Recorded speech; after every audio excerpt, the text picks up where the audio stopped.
6, 5, 4, 3, 2, 1. How about we do it again? 6, 7, 4, 3, 2, 1. I think I fallen. Okay, let's try one more I time. definitely. Ready? I can move you. Making review. Making review. Say 6, 6, 5. 5, 4, 3, 2, 1.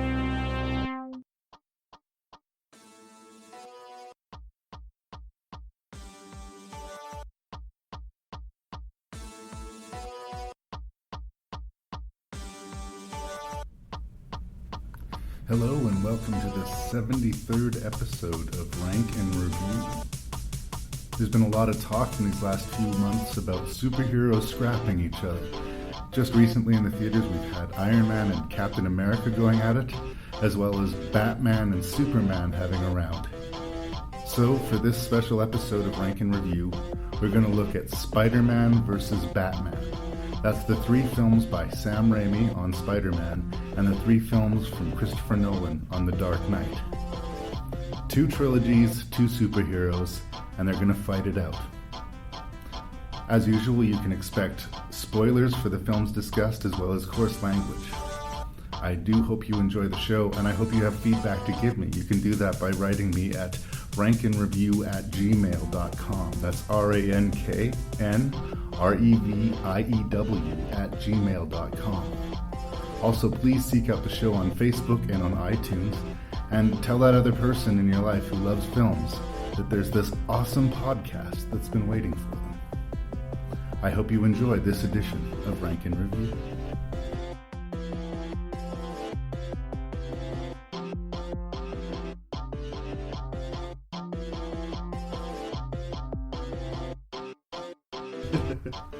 So we're about to record the 73rd episode of Rank and Review, and I have in my filthy garage Eric Jurgens. I said it right. Cool. You did. I don't know you super well. I've met you a couple, 3 times, but I know that you're super into movies. I know that you know what you're talking about. You've worked a little bit with film, so have I. So we're not just entirely pulling shit out of our ass, but we were at a reading together like almost a year ago, you said, and we somehow got into this debate. Right now in nerddom, everybody's obsessed with, of course, Batman versus Superman. That's not what we're here to talk about. I haven't even seen that movie yet. Today we're going to talk about the 3 Sam Raimi Spider-Man movies and the 3 Christopher Nolan Dark Knight movies. It's Batman versus Spider-Man.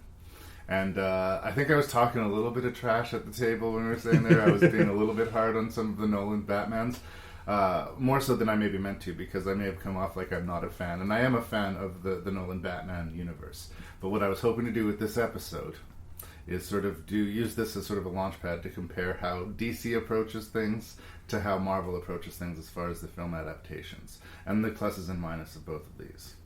And you're a little bit younger than I am. You're a younger whippersnapper. By like 2 or 3 years.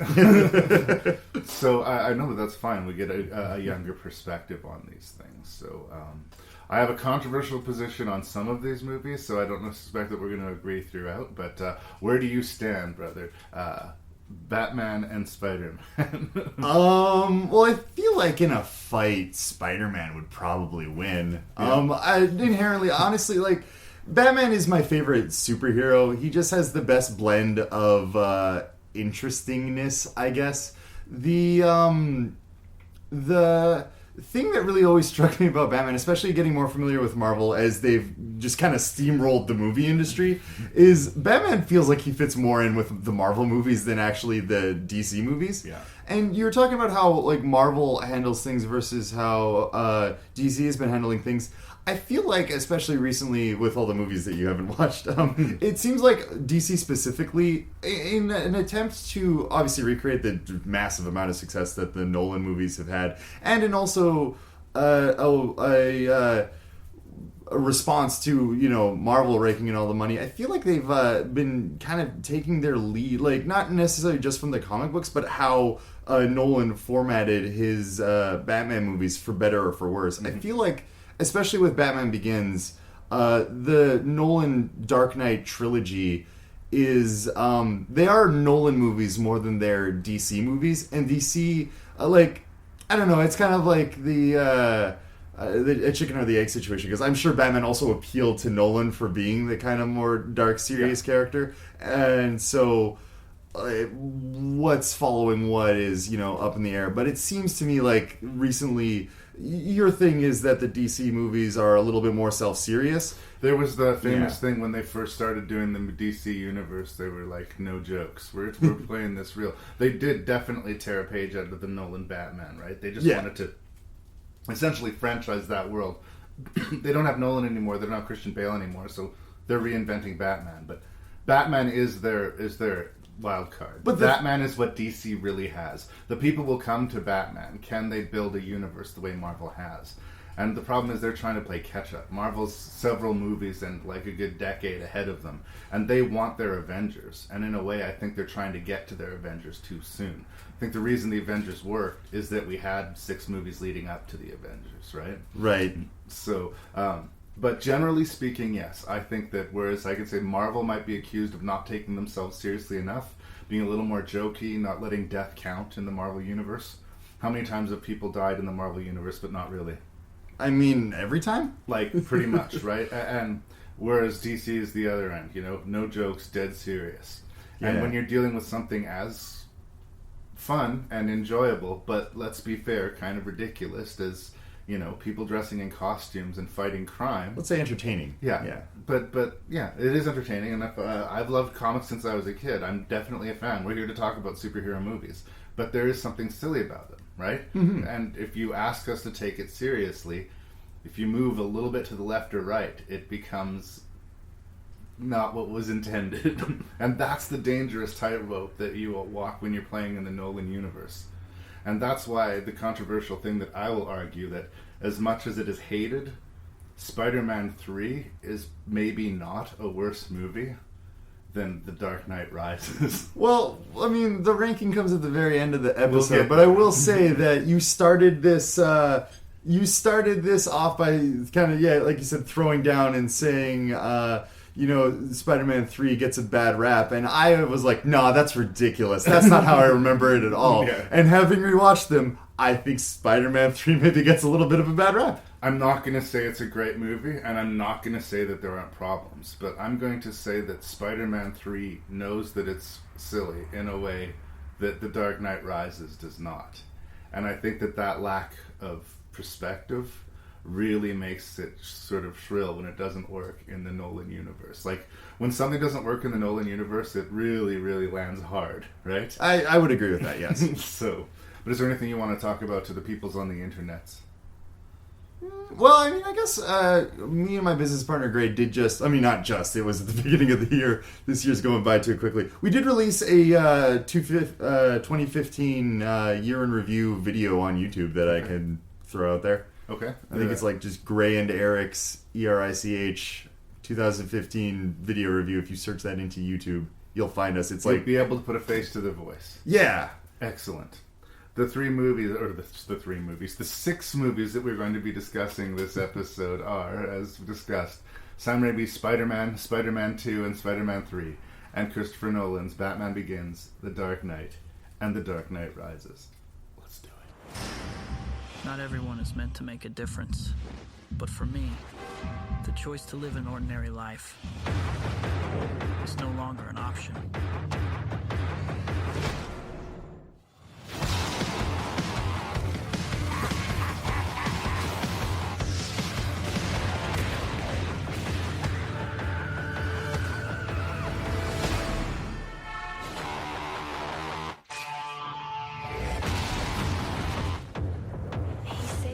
Twice, and I've never even seen his face.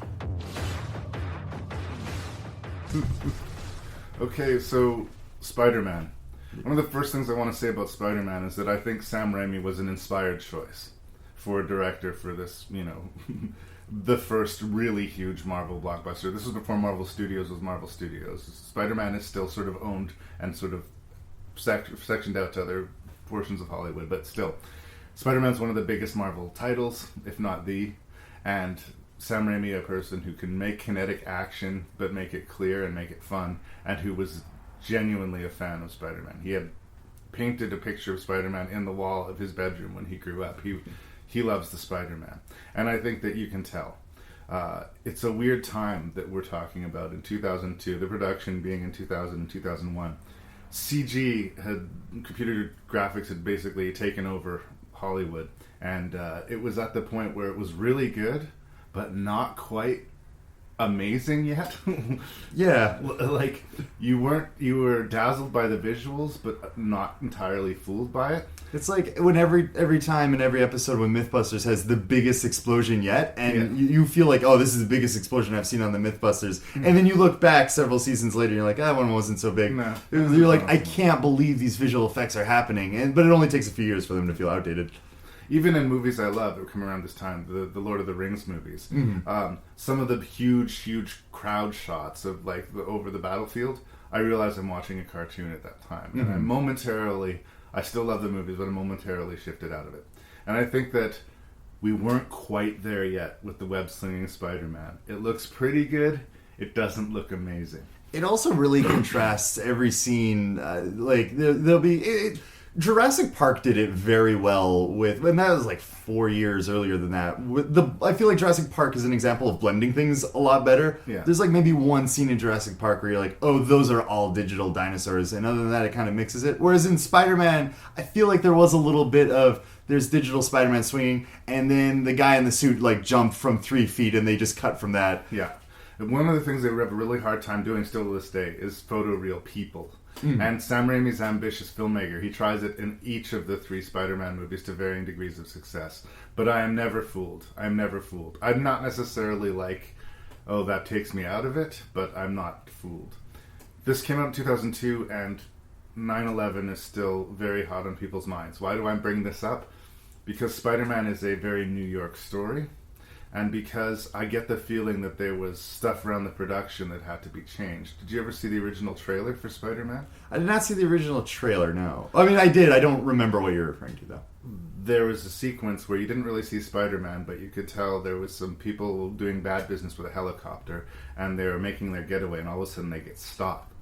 And they're in a web. And they pan out, and Spider-Man has webbed this helicopter between the 2 towers of the World Trade Center. I take it back. I hadn't seen that. I was right the first time. Right.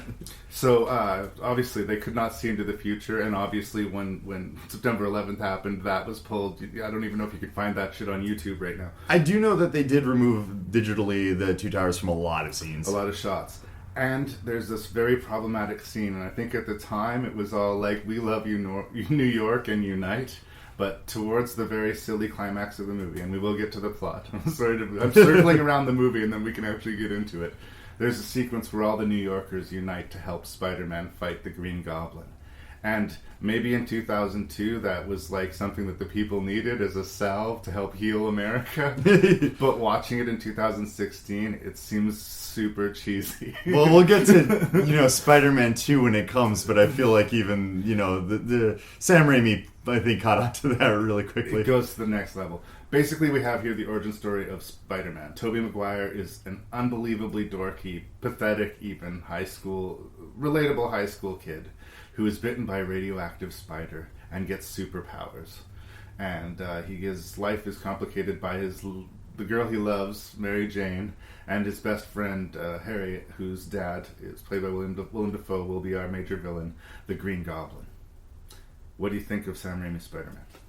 I think, well, you said it off the bat that it was a real inspired choice to have Sam Raimi direct this. It reminds me almost, looking back at it, knowing what I know of his career, it reminds me of actually more recently J.J. Abrams being selected for Star Wars. Where when J.J. Abrams made Star Trek, he was clearly trying to make a Star Wars movie. And with this, the thing that I most associate it with is an earlier, almost 10 years earlier, I think, movie of Sam Raimi's Darkman. Absolutely. It's a very similar movie. So yeah, you can see the enthusiasm in the movie. I don't mind this movie overall. I don't think it's aged particularly well. And not just in terms of visual effects, because you're going to have to accept that one way or another when you're going back any extent of time. But I feel like just the way movies are made now, both on the Marvel side and on the DC side, there's a lot more focus on, I guess, I'd call it natural character interactions. Whereas I think this movie, clearly the intent was on having cool moments. Not to its detriment. The movie is one moment to the next. Yeah. And it's actually one of my things I noted is this movie's paced very well. It moves. It moves really cool. Like, I've seen Spider-Man, the origin story, a handful of times in, audio-visual mediums. But this time, like, I rewatching it, I expected it to drag on. Because, like, I know that Uncle Ben, gets shot. I know he gets bit by the spider. I know he flirts with Mary Jane. But, like, within the first 15 minutes, Spider-Man, the Uncle Ben stuff, and Green Goblin are all established and ready to go. Like, really quick. Yeah, and they are spoon-feeding a lot of exposition, but in a fairly entertaining and moving forward way. I know some people are split on Tobey Maguire. I think that he's an interesting cast member in that, like, I believe him almost more as the dorky teenager than I do as the superhero. Yeah. I don't know if that's a problem, but it's true. I think that Peter Parker's main thing is that, well, and maybe the real appeal of the book is that he's a teenager, he doesn't have shit figured out yet, and he is given this awesome gift and doesn't quite know how to do with it. What to do with it. It's hard not to see a puberty analogy in this, right? All of a sudden he wakes up one day and he's ripped. He's ripped and he's more powerful than he was, and What even are glasses? goo is shooting out of places. Yeah. Yep. And we're still talking about Spider-Man, right? And he has to adjust to this new world. Yeah. So there are interesting themes to explore, and obviously not that implicitly, but it works well. I think that Sam Raimi was embracing the comic book aesthetic in a way that, well, when we talk about the Nolan movies, Nolan doesn't. Right. Whereas Spider-Man, and this is true to the books, likes to make jokes and quips when he's having his little fights. And when he's fighting the Green Goblin, Goblin quips back. And it would seem really unnatural, and it does, watching it in a movie in a way. But if you read those lines in the panel of a comic book, it would seem completely out of place. But I do have a problem with Willem Dafoe. And it pains me to say that because I, genuinely speaking, like Willem Dafoe. But in a comic book movie, he comes close to overdoing it for me.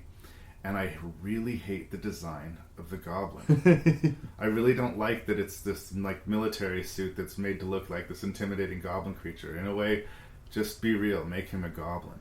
And it has this Power Rangers effect when we get to the final battle between Spider-Man and the Goblin, where we don't see any features on either character while they're having these conversations with each other. Well, the Green Goblin is trying to convince Spider-Man that he should join the Green Goblin and they can rule the city, and Spider-Man's saying, no, I want to be a true hero. We're getting no performances. We're just here. It's a radio play. And it takes me out of it. I think it was a mistake doing that.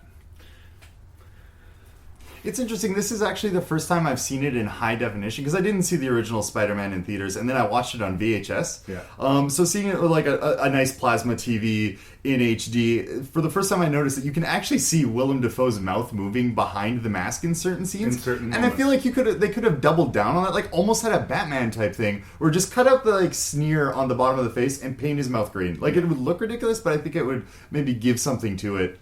I invite everybody to take a look at a Willem Dafoe performance in a movie called Shadow of the Vampire, where they make him look like Nosferatu, and he plays this character Max Schreck, and he's completely creepy and like monstrous. If they put some fucking goblin makeup, if when he got the serum put into him, he actually wolfed out a little bit, you have Willem Dafoe, fucking use him, right? Yeah, and I feel like maybe at the time they thought, no, we have to keep this a little bit more serious, a little bit more toned down, because this was I believe X-Men had come out at this point, but Spider-Man felt like this was definitely the first huge swing for the mass audience, whereas in retrospect, you're right, they could have doubled down in the other direction and just have him turn green, have his hair go spiky. Yeah. It's not as ridiculous as any other part of this movie. Exactly. I think that part of it might have just been because it would be easier from a special effects standpoint to have him in that suit with the sort of permanent face when you're doing all of the Goblin and his glider going through the city. Between that and Spider-Man, it makes your effects guys' jobs a lot easier if you don't have to like digitize a human face on these things. So, but those decisions aren't made for art, you know. Yeah. I think the movie is fun. I think you're right that the movie maybe is starting to show its age, but I think it might be sort of suggestive of how quickly movies are starting to show their age. Another thing I noticed is, like, I'm almost 100% certain that as filmmaker geeks, I'm pretty certain that this was shot on film, and it's also edited like a movie that's shot on film. Well, we were talking about the quick editing before, but that's another part of it, where this movie exists in a transitionary period in the film industry, and for better or worse, that it shows that. Yeah. And it does have a pretty classic moment. I gotta say, the Spider-Man hanging upside down for the Mary Jane kiss, 100% right? the best part of the movie. Right? I mean, Kirsten Dunst is super attractive in the movie, but I mean, I'm not the romantic comedy guy, but the only thing I can compare it to as far as memorable romance scenes is the scene in Ghost with Patrick Swayze. Okay? So, I mean, for better or for worse, they accomplished something with that. It was a good moment. And usually the romance angle is when the boys fold their arms, are like, come on, get on with it. She's going to need to get rescued. We get it. Right? And it's a really cool scene because on top of being romantic, on top of being unique, it's also tense because she, like, reaches for his mask. He tenses up a little bit. Even watching it recently, I was like, oh, geez. Like, I know she's not going to pull the mask off, but it feels like she could. Like, yeah. he is entirely... moment. Yeah, a very trusting moment, exactly. And it's also, he's getting to kiss Mary Jane, which he's wanted to do his entire life. But yes. She's not kissing Peter Parker. She's kissing Spider-Man. Dun, dun, dun. For the most part, yeah, I like the movie. In the wake of all these new Marvel movies with... I don't know... You're right. It doesn't necessarily hold up against them, but I don't think it sucks either. No. I'll have no problem watching this with my kids. I think that they'll enjoy it. I think that it's a good family sort of romp. I could watch this with my 8-year-old and my 12-year-old today in a way I probably couldn't the Batman movies yet. Yeah, the Batman movies are... No, you're right. That doesn't mean make it better or worse. I'm just saying. Right, no, it's an entirely different take on it. Yeah. Is there anything else you want to say about Spider-Man the First?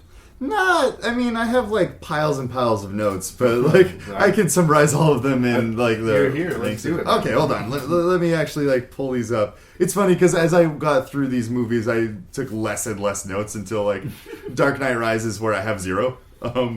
Sometimes I'll take tons of notes, sometimes I take minimal, but it seems like if I bring pages with me, I don't use them, and if I don't bring pages, I'm, like, floundering. Yeah. I guess one of my biggest issues with this movie and this series as a whole is the romance angle. As much as we just complimented the upside down kiss scene, I feel like that scene works, but the overall story doesn't. Mary Jane, and again, this happens throughout all of like Spider-Man 1, 2, and 3. It feels like she kind of feels the emotions that she needs to move the plot forward, and not necessarily the ones that would make sense. She has a good thing going with Harry for a bit, but Spider-Man's really interesting to her, which makes sense because he's a superhero. But then at the very end of the movie, she realizes she actually loves Peter all along, and that doesn't land well. That's such a movie thing. Yeah. I also think it's interesting that we made it this deep into the review and didn't mention James Franco. And I think that might say something about James Franco. I don't hate the man. Sometimes I actually think he really shows up to work and can impress me. And sometimes he sleepwalks too. Sometimes he does Pineapple Express. Yeah, but like every night, like I said, there's no consistency to him. I don't necessarily think he sucks as Harry, but he certainly doesn't do anything to draw attention to himself. You know, he has that vaguely bored Franco face on. You know, yeah. Which is too bad because I feel like his story throughout these 3 movies actually is a little bit more interesting than Spider-Man's overall. Mm-hmm. Well, and that's one thing that you talked about Sam Raimi laying track really well early with the plot. Not only does he do that successfully within the context of this movie, but I think he is setting up sort of thematically things that we're going to go on to, and definitely, you know, setting up Harry to have a fall. And I feel like that comes to the head in the 3rd movie, which we'll get to a movie from now. Yes. Good enough? Tell us, Mr. Wayne. What do you fear?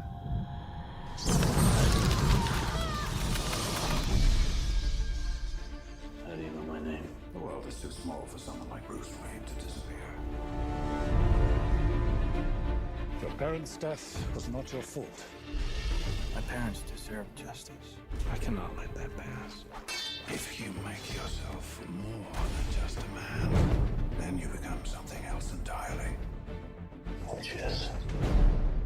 A legend, Mr. Wayne. Master Wayne, are you coming back for long, sir? As long as it takes to show the people of Gotham their city doesn't belong to the criminals and the corrupt. So, everybody loves Christopher Nolan. And I think that at a technical filmmaking level, like, he can make amazing action sequences. I think a good analog to him, actually, in a lot of ways, would be James Cameron. In that, especially early in his career, he was always seeming to be on the sort of cutting edge of, the technology for filmmaking, and always telling big, bold, typically science fiction stories. And the next James Cameron movie was always sort of looked forward to as kind of an event picture. And I think that it sort of peaked with Terminator 2, and it's been diminishing returns since then, but people will argue that point. But Nolan's arguably the most successful and most lauded mainstream filmmaker that we got going right now. And this Batman trilogy is a big part of why. As much as I love Nolan as a technical filmmaker, I have this weird hiccup with him in that, especially with the screenplays, he seems really preoccupied in wanting to make sure that everyone knows he's super smart. He's not just going to give you a Batman movie. He's going to give you the smartest, edgiest, darkest, like Oscar caliber Batman movie that you can have. And anything that he puts his hand to, he invests in 100%. But there's almost always one thread, and not necessarily an obscure one, a fairly obvious thread that if you start to pull, will bring the whole thing down on itself. I think he's better suited for making, straightforward, fun action movies than he is for sort of some of the more highbrow stuff that he attempts sometimes because of this predilection. So, some of my very favorite things that Christopher Nolan has done has been the Batman movies. That said, if I was making a superhero movie, and not to compare myself to Christopher Nolan, there are things that I would do differently. Batman Begins, the first of the three, I think as far as bringing the story of the Dark Knight, the sort of early 90s reinvention of Batman, to the screen and making in quotation marks, adult superhero movie is completely successful. Christian Bale is a great Batman. I think that the world of Gotham is well rendered and complete. But I also feel this weird, distant coldness to it. It almost feels like a David Fincher film or something, like we're watching a police procedural. Again, it feels Oscar caliber, but the subject is comic book. And how comfortable that is from scene to scene works or doesn't for me.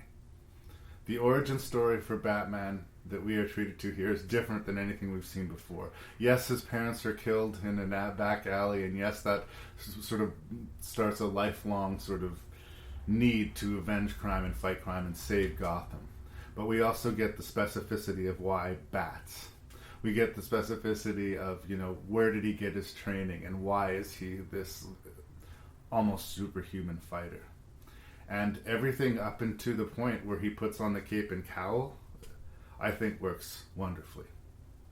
Third act, I have problems with. But I'm here to get your opinion. Where do you land on Batman Begins? Man, I feel like you're putting a lot of your issues with Nolan on this movie. I bring my own baggage, and I will totally admit that. Okay. This movie is actually what got me into Batman. In general, I've never been much of a comic book reader, not because I have anything against the medium, but just because on my list of stuff to do, movie comes first, biking comes second, video games, and then and then you get to comic books way down at the bottom. Right. I originally saw this movie. I had completely disregarded it when it had come out because of kind of the stigma of Batman movies at that time. I was like, oh yeah, Batman movie, and some people were like, no, this one's really dark and a little bit scary, honestly. And I'm like, whatever, it's a Batman movie. Mm-hmm. And it wasn't until the lead up to Dark Knight that I started paying attention because everyone just kept talking about Heath Ledger's Joker, and then he died, and it like tripled. And at that point, I'm like, oh man, I'm really excited for Dark Knight because there seems to be a lot of hubbub about this. I'm interested in this for better or worse. I'm gonna watch Batman Begins because I'm not gonna watch the second one without watching the first one, right. And it blew me away. Might be a bit strong, but it caught me off guard how solid it was. And we were talking about Spider-Man and it being like in the first 15 minutes of Spider-Man 1, everything's set up. Yeah. Batman Begins is the opposite. Yeah. Where like you don't even like hear the words Batman until like an hour and a half into the movie. It is a slow burn, and it is a much more intentionally complex movie than the Spider-Man movies. Mm-hmm. And that never bothered me. I really like this movie. It's an impressive. It's a very impressive movie, but more than being good or bad, I feel like, especially for Nolan's third motion picture at all, his first one was Following? It was Following, which he made for like $6,000. I made a web series for a third of that, and it was not a third the movie that Following was. And then Memento, which was also solid, but very, very low scale. It had like 3 sets, some big name actors, but not a whole lot of like scope. To do that and then like just fully flex his filmmaking muscle on a Batman movie and to come away so successfully is, I think impressive. I think he did Insomnia before this as well as Al Pacino. I thought Insomnia was after Begins. Oh, was it? I believe. Anyway. I want to say so. He is a talented filmmaker, and I understand why he got the job, and I wouldn't take the job out of his hands. I think the similar thing happened with Spider-Man, although it had a little bit more momentum to it, in that it is an origin story. Mm-hmm. So by necessity, it does take a while for him to put the cape on. I think what I'm saying is that I liked the movie so much leading up to when he put the cape on that I was a little bit disappointed once he put the cape on. So what broke down for you? Because like I don't actually have a distinction of like I thought the ending was a little bit weaker than the rest of the movie, but I mean like literally the last 2 scenes were a little bit weaker than all the scenes before it. I don't have this key moment in my head where I'm like, oh yeah, he becomes Batman, and then the movie kind of breaks apart. Okay. When we get to the third act and it comes to, I guess we could just talk the plot. He is basically taught to become this super fighter by this mysterious order led by Liam Neeson, playing this same role that he does again and again and again. This sort of the guy who lost his daughter, yeah. but you know, this sage guy who gives out wisdom and prepares the hero for his journey. Liam Neeson is the guy to do that. Like, he's done it several times. And big twist towards the end when he finds that after this life of training that Bruce Wayne's not going to give his loyalty to him, then he comes to destroy Gotham and destroy everything that he wants to make out of this Batman, because he sees it as false that he would strike out alone. He has to be one of the boys, right? I believe my friend Matthew referred to it when we talked about it as this lawyerly thing that happens towards the end of the movie. And I am sort of jumping right to the end, but it's sort of emblematic of the script problem or a character flaw that goes unrecognized by the screenplay. There is, through convoluted machinations of the plot, there is a speeding subway car full of explosives headed towards, Wayne Tower, and it's going to explode. And Liam Neeson is on board, and he and Batman have had a confrontation. And Batman says to him, "I'm not going to kill you, but I don't have to save you." Holy cow, Christian Bale? Yeah, that's right. And then he sort of flies out of the subway car. Right.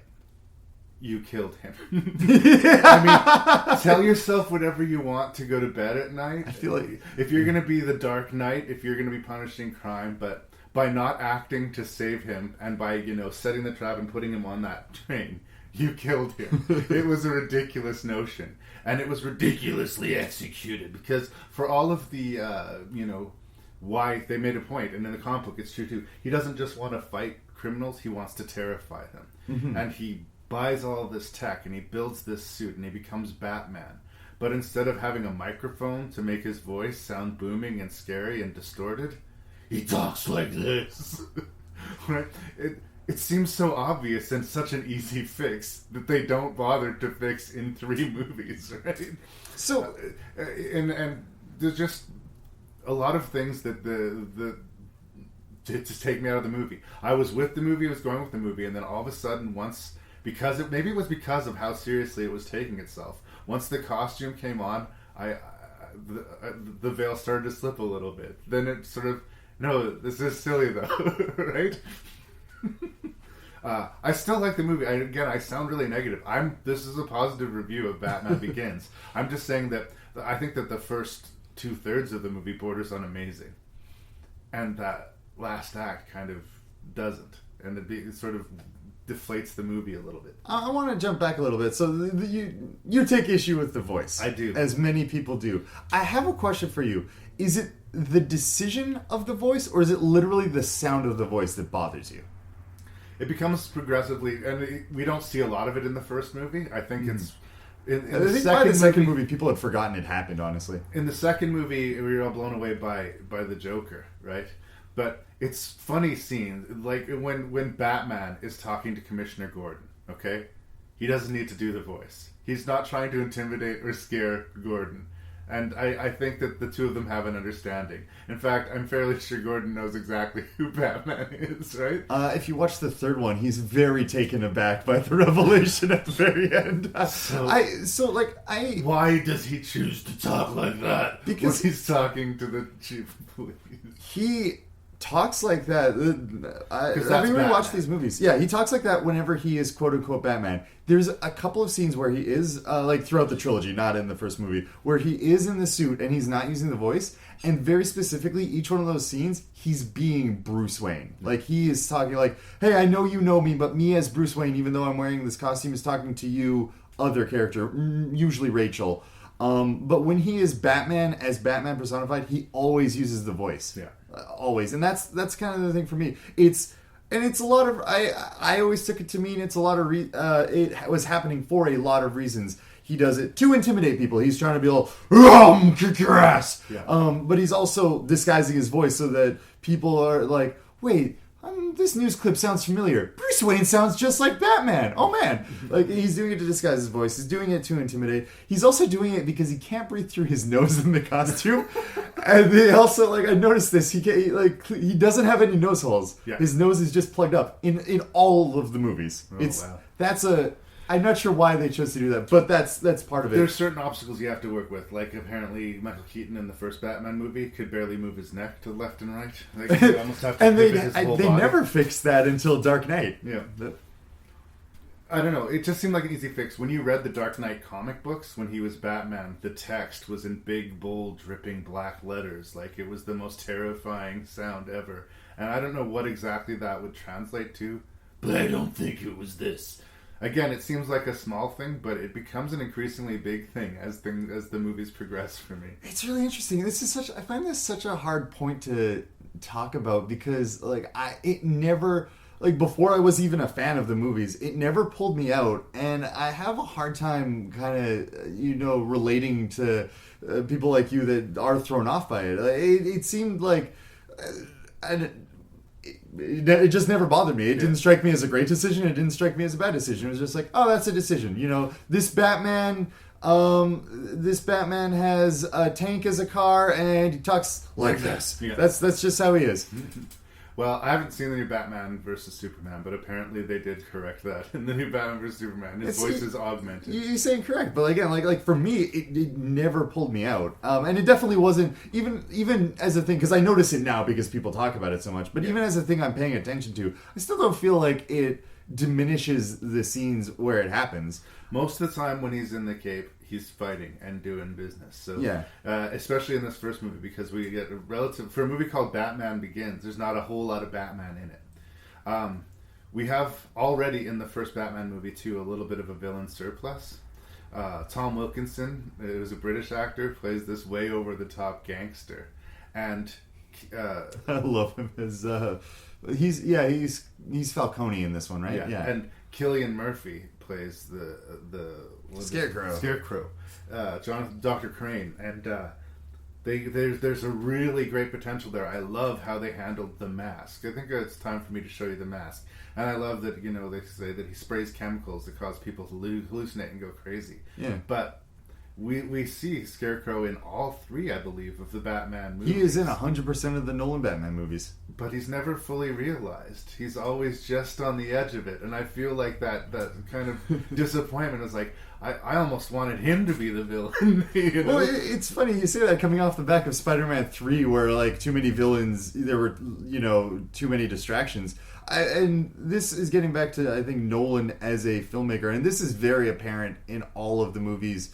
Nolan's making movies for himself. Whether you find him a pretentious screenwriter or not, I feel like he's like, I'm really interested in doing a League of Shadows as the villain. Yeah. And then maybe he likes Scarecrow. Maybe Scarecrow works particularly well because this movie's theme is fear. They all have themes. They all have like these, sub-concepts in them. This one was very clearly fear, overcoming it, using it, what causes, like every scene, someone's talking about fear somehow. The gangster brings it up. It's part of Batman's training. Scarecrow's whole thing is he scares people with the hallucinogen. So maybe Scarecrow worked very well in relation to that. Yeah, thematically. I think just pacing-wise, it works well to have him. Even, like, of course, I'd love to see, like, a whole movie of Dr. Octopus. I'd love to see a whole movie of Cillian Murphy as the Scarecrow. But just for Batman Begins as its own film, I think you have to pick your battles and you have to kill your darling sometime, and Scarecrow is a perfectly reasonable darling to kill. And I liked him in the movie, and again, like I would maybe miss him if he wasn't there, but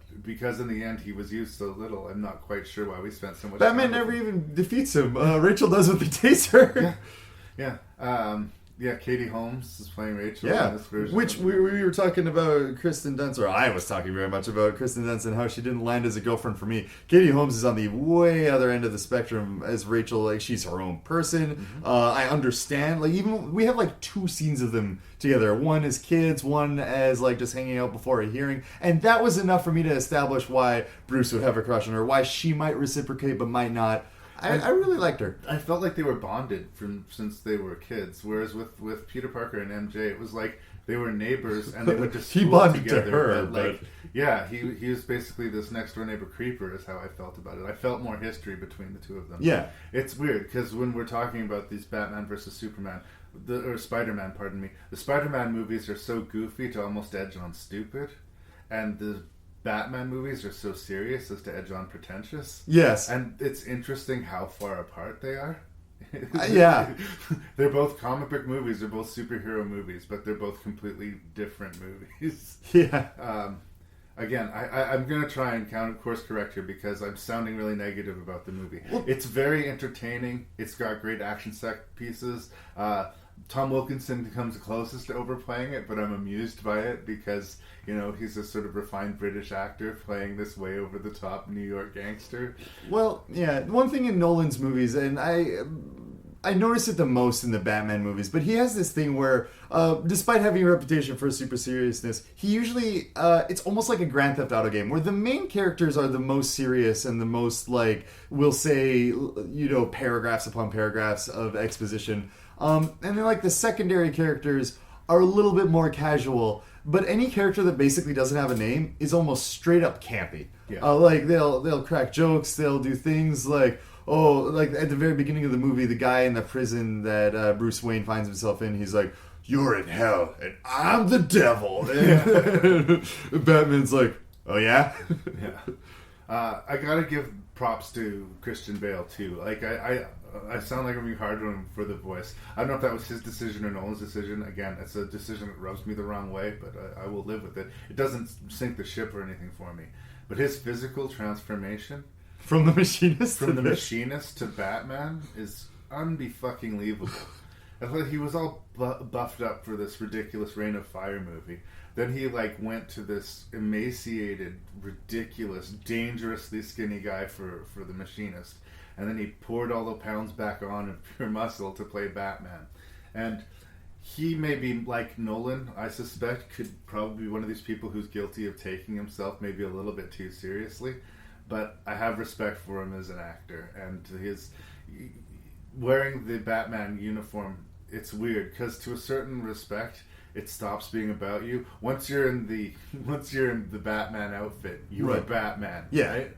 So it's not easy to make it yours, and you need, especially your Bruce Wayne, to work.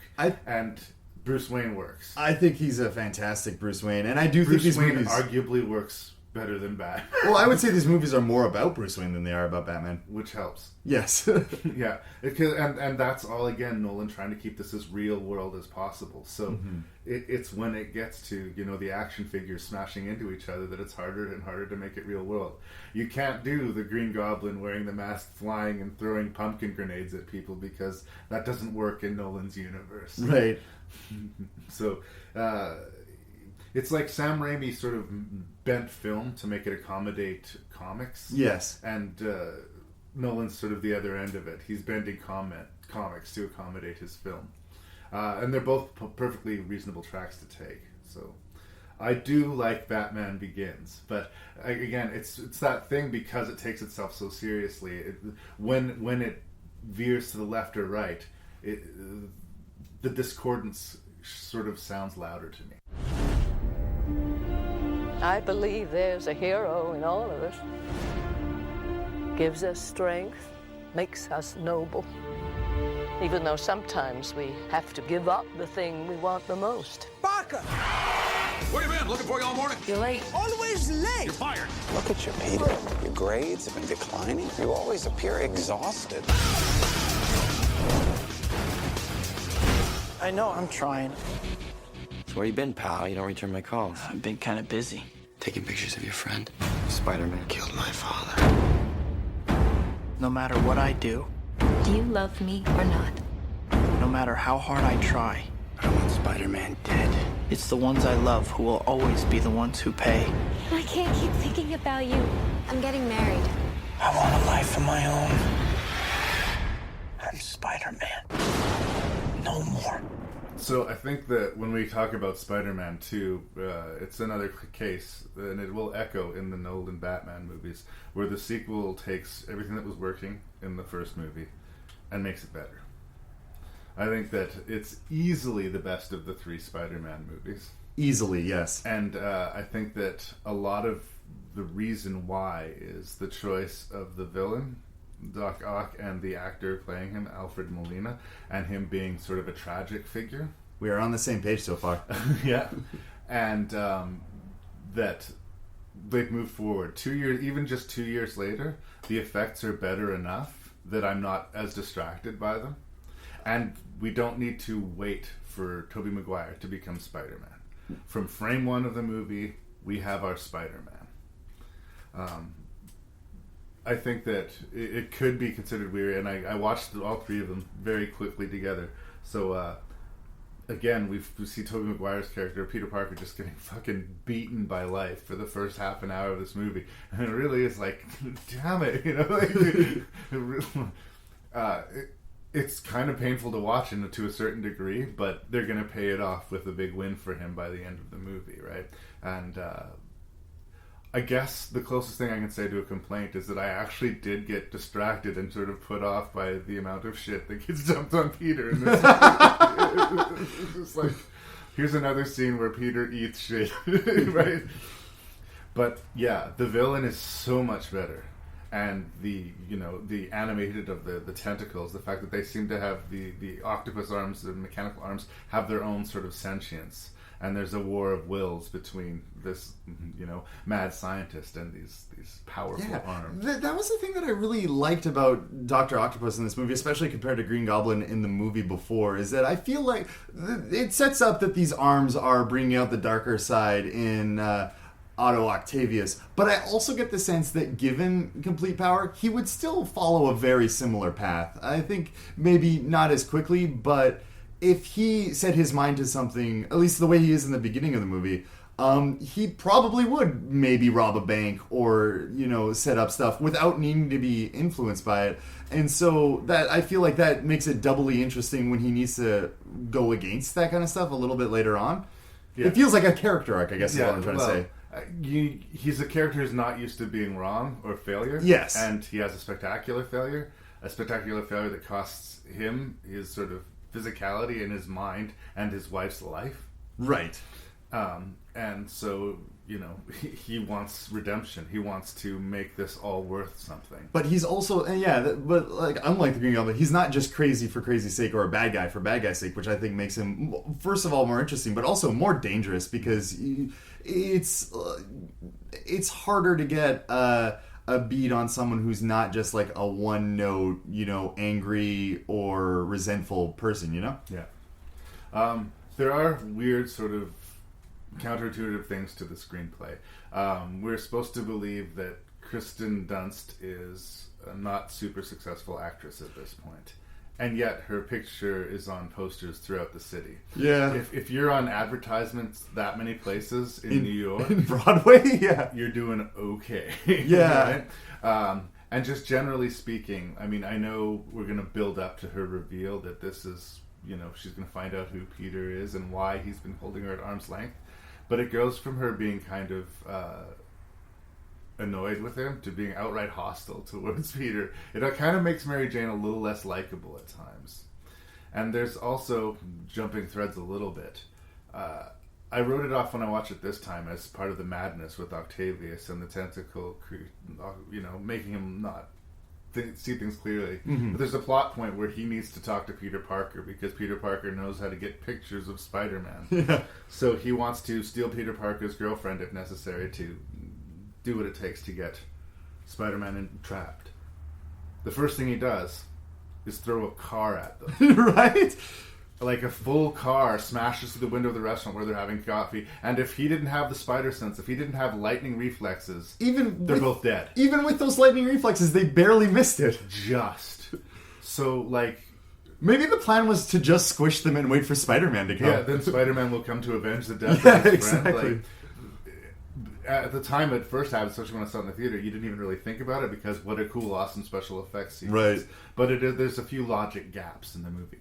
But it's a comic book movie, and if you look for logic gaps in comic book movies, you're going to find them. For the most part, it still has the same momentum as the first movie with a much better story and much stronger characters. Mm-hmm. James Franco is starting to brood more and become, you know, take his villain role. He doesn't trust Peter because he thinks Peter's sticking up for Spider-Man instead of helping out his whole buddy who was there for him. My dad was murdered, you son of a bitch. And again, I think if he was emoting even slightly more, I could have maybe felt more for it. But it's a tier 2 story. They're setting up for the third film, right? Yeah. Which is, like, one of the things that kind of... I hate it when movies do this. I feel like just telling the truth could have got him a lot further with Peter, that is. Yeah. Like, even if he doesn't straight out say, I'm Spider-Man, he's like, oh yeah, Spider-Man has something to tell you. Meet him at the bridge at midnight. And Spider-Man goes, didn't kill your dad. He went crazy because of goblin stuff. Believe me or don't. Wasn't my fault. See ya.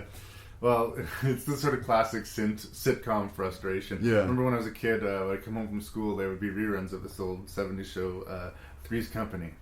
And it's classic situation comedy. It's just like, if anybody would just stop and explain themselves, then everything would be okay. I would get so frustrated and have to turn off the TV because everybody just stop what you're doing. Yeah. Right? Just talk about it like adults. Yeah, exactly. And, Don't compound the lie. Don't make it worse. They can maybe also do that with Octavius. Just be like, yo, I know that you're being controlled by tentacles, but maybe if we just talk this through, exploding the city isn't a good idea. Yeah. There are such great sequences in the movie, like the bank vault sequence being a really good one. Absolutely. I think my favorite sequence of all three of the Spider-Man movies is in this one, and it's when the accident has happened with Octavius, and he's in the hospital, and the surgeons are trying to remove the arms from his back, and he's still more or less out of it, unconscious, and being operated on, but the arms decide to defend themselves. And it's like this full-on horror movie sequence. Well, it rings very much of The Evil Dead. Absolutely it does. It was like, yeah. And, I mean, they grab a chainsaw at one point. Yeah, and like there's one of the surgeons reaching for a bone saw to try and get this thing away. And it does, for just a few seconds, turn into an Evil Dead movie, and that makes me smile so much. And it is easily the scariest thing I think that happens in any of the movies. It is like a pretty dark sequence. There's no blood in it, but a lot of doctors die pretty brutal. Yeah. But he starts, as much as I said that he's a real person and not necessarily a horrible bad guy, he also starts irredeemable by just murdering fools. But again, that was not necessarily all him, right? Right, yeah. There's this war of wills happening, which is what... And his will wasn't even there for the vote at the time. Yeah. Whereas with the Green Goblin, Willem Dafoe took a serum and it made him go crazy, right? Yeah. This guy is fighting. There's a war going on at all times in him, and he wants to do the right thing. But it's a good flip side to the whole, with great power comes great responsibility. This is what happens when the power takes over, right? So... yeah, I'm a big fan of Spider-Man the Second. A call back to Spider-Man 1, I did enjoy the scene in the train where Spider-Man has stopped his train from colliding, but it's just taken everything out of him. And the passengers on the train all kind of help him up, and his mask is gone, and it's a very tender moment. And then Doc Ock shows up to finish the job, and they're like, hey, New York knows how to deal with this. You gotta fight all of us if you want Spider-Man. And he's like, yeah, okay. And he just pushes them to the side and grabs him. It was almost an acknowledgement of that sort of... Which is, if I was the Green Goblin in that first movie, even though it was 2002 in a different time, I probably would have exploded the bridge. Yeah. Well, again, it is very comic book. At the end of the first movie, Spider-Man has Mary Jane in one arm and a web and a cable, holding a cable, which is holding an entire cable car full of children with one arm. I mean, you don't get more preposterous than that, but we believe it. This similar thing with this battle that he has with Dr. Octopus on the side of the building. Doc Ock has his Aunt May in one of the tentacles, and he's got all these bags of gold coins, because apparently we still do business with gold coins. And yeah, they're throwing sacks of money at each other, and sacks of money would hurt. Like, I'd almost rather a manhole cover be thrown at me, because then like either you dodge it completely or you're done. Yeah. With sacks of money, I feel like you could survive that in a way that maybe not be very pleasant. Yeah.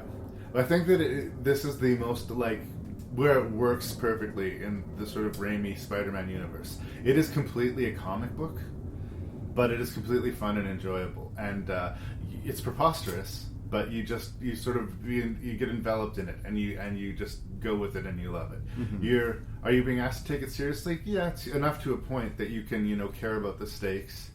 But, it's fun. It is a fun movie. I do have some complaints. Go. My first complaint, it's a note that comes up very much in my notes. This movie, I understand that they're doing this for fun, but it's a little bit distracting. It has a lot of screaming women. I know that's a weird thing to say, but rewatching it again, it feels like... I assume you've seen Soylent Green. I have. Did you notice in Soylent Green, whenever there's a gunfight, whenever someone misses with their gun, they shoot a female passerby? Yeah. 100% of the time. And the first time it's like, oh geez, that's weird. And then the second time you're like, oh man, it happened again. And by the fifth time you're like, I can't believe another. Hates women. Yeah, exactly. This is not quite to the same extent, but every time something crazy is going on, there will be a cut to some lady just screaming, and not a very natural scream, I've seen a mouse and everyone in the house needs to be aware of it. Palms to the side of the face, lilted angle. Yeah, exactly. And it happens a few too many times. Even in a more relatively lighthearted movie, it felt a little distracting me. Not enough that I'd be like, oh, this movie's half as good as it would be if they cut out all the screaming women. Yeah. But enough that I noted it. The other bigger, more macro complaint I have about this movie is, once again, the romance doesn't land for me at all, and this time it's a bigger part of the movie. And kind of piggybacking on that, I feel like a lot of characters do things for, and this is coming back to being a comic book movie of the comic books and not necessarily a movie first, then a comic book second, the Nolan movies more so are. It feels like people do things for plot reasons and not necessarily for personal reasons. Mary Jane in this movie is getting married to a perfect guy who's also James Jonah Jameson's son, and none of it feels like a thing that would have happened naturally. It feels like a thing that's happening because that makes big stakes for Peter. Yeah. I can't be with you, Peter, so I'm going to marry this guy. Yeah, exactly. He's the second most perfect man after someone who's literally Spider-Man. Yeah. He's an astronaut that played football on the moon, apparently. Yeah. And there's Mary Jane, once again, she feels like, I don't know if I'm misremembering 2 and 3, but she feels like an emotional bag in the wind, where what she feels and how she reacts to things isn't necessarily how a person would react to things, even in a comic book movie, but more so the way she needs to react to things for things to move forward in the way they need to move forward. If she needs to be sad in a scene, even if it doesn't make sense, she'll be sad because that, makes Peter sad. And I think I'm conflating the second one and the third one a little bit. But stuff like that happens a lot. On the other side of the coin, I really enjoyed Peter losing his powers. It adds stakes in this movie with him. It's something I kind of relate to a lot because it feels like he's losing it because of stress, which... He's losing his confidence, his mojo. Exactly. Yeah. If he had gone through puberty, this is like senior year. Yeah. Where, like not believing in himself is having like actual physiological responses, which is a little bit closer to reality than I think a lot of people would expect. Well, going back to the sexual analogy, he's having performance anxiety. Yeah, exactly. His webs just aren't slinging as tautly as before. And, yeah. But yeah, and that was interesting to watch. But the resolution of that didn't feel very complete to me. It felt like he got his powers back when he needed to for plot reasons, like a transporter. Like, oh yeah, we got it fixed. We can end the episode now. Mm-hmm. Imaginary problems with imaginary solutions. Exactly. Instead of like tying it in with some kind of key character moment, and I was looking for it. It felt like that could have been handled a little bit better. Well, to a degree, I can agree with what you're saying. As far as like the old-timey lilted angles and ladies screaming stuff, I will say that Sam Raimi has a love of old-timey Hollywood. Well, yeah. And things like the Three Stooges and things that are kind of hard and on the nose like that. Mm-hmm. And it's not accidental. I do think, like it or hate it, it's an aesthetic choice. But I think that he did that very deliberately. Like, he probably told that extra that I want you to not give me a scream, I want you to vamp. I want you to be like, oh my God! Right? Like, as big as life, right? And that works for you or it doesn't. But I will say, I think that it was a conscious choice. As far as what you're talking about with Kristen Dunst, I think that she's got, just generally speaking, a tough row to hoe because that's the role of a lot of women in comic books, right? She represents the heart, the goal, the thing that the hero wants but can't necessarily always have. And when she's not doing that, which means basically she's being a drag or she's being, a doormat, she has been kidnapped and needing to be rescued. And that's basically what Kirsten Dunst does for all three of these movies, and I can understand how that would get old for her. I will say that, especially when we get to the third one, she edges on becoming unlikable, right? Edges, yes. She's too pretty to be completely unlikable. I do want to say, like, opposite of that, I felt like the Dr. Octopus stuff, especially at the very end, was handled very well. Spider-Man never defeats Dr. Octopus. Dr. Octopus overcomes himself. Yeah. And the self-sacrifice at the end was the character moment I was looking for Spider-Man. Not necessarily that he'd die or kill himself, but that he would overcome some internal struggle naturally, and there would be a conclusion to that. Yeah. I really, really, really liked the end with Dr. Octopus. I thought that was maybe the best part of the movie. That was the upside-down kiss of Spider-Man 2 for me. Well, it's interesting because both in 1 and 2 we see that Spider-Man gets the shit kicked out of him. Yeah. That last fight between the Green Goblin in the first movie, it's just like he's getting pummeled. That guy throws a bomb in his face. Yeah. And in... Same thing with Octavius. He just gets hammered and hammered and hammered. The win is when he breaks through to Octavius psychologically. Exactly. He doesn't have any physical win against the guy. Exactly. He's not matched. And again, that's interesting. And as far as comic book villains goes, like Dr. Octopus is right up there with Loki as far as I'm concerned, as far as what we've seen on screen for comic book villains. I know this isn't what most people would say, but if it was announced tomorrow that there is a Loki movie coming out and a Dr. Octopus movie coming out, I'd see the Dr. Octopus movie. He's just a little less smug. A little bit, yeah.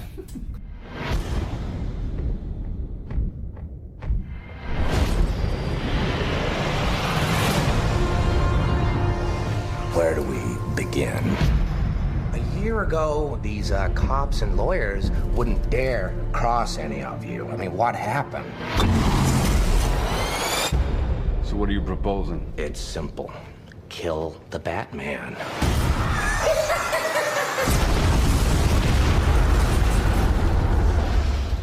Here's my card. Okay, so now we're going to talk about the best of these three Batman movies. The Dark Knight.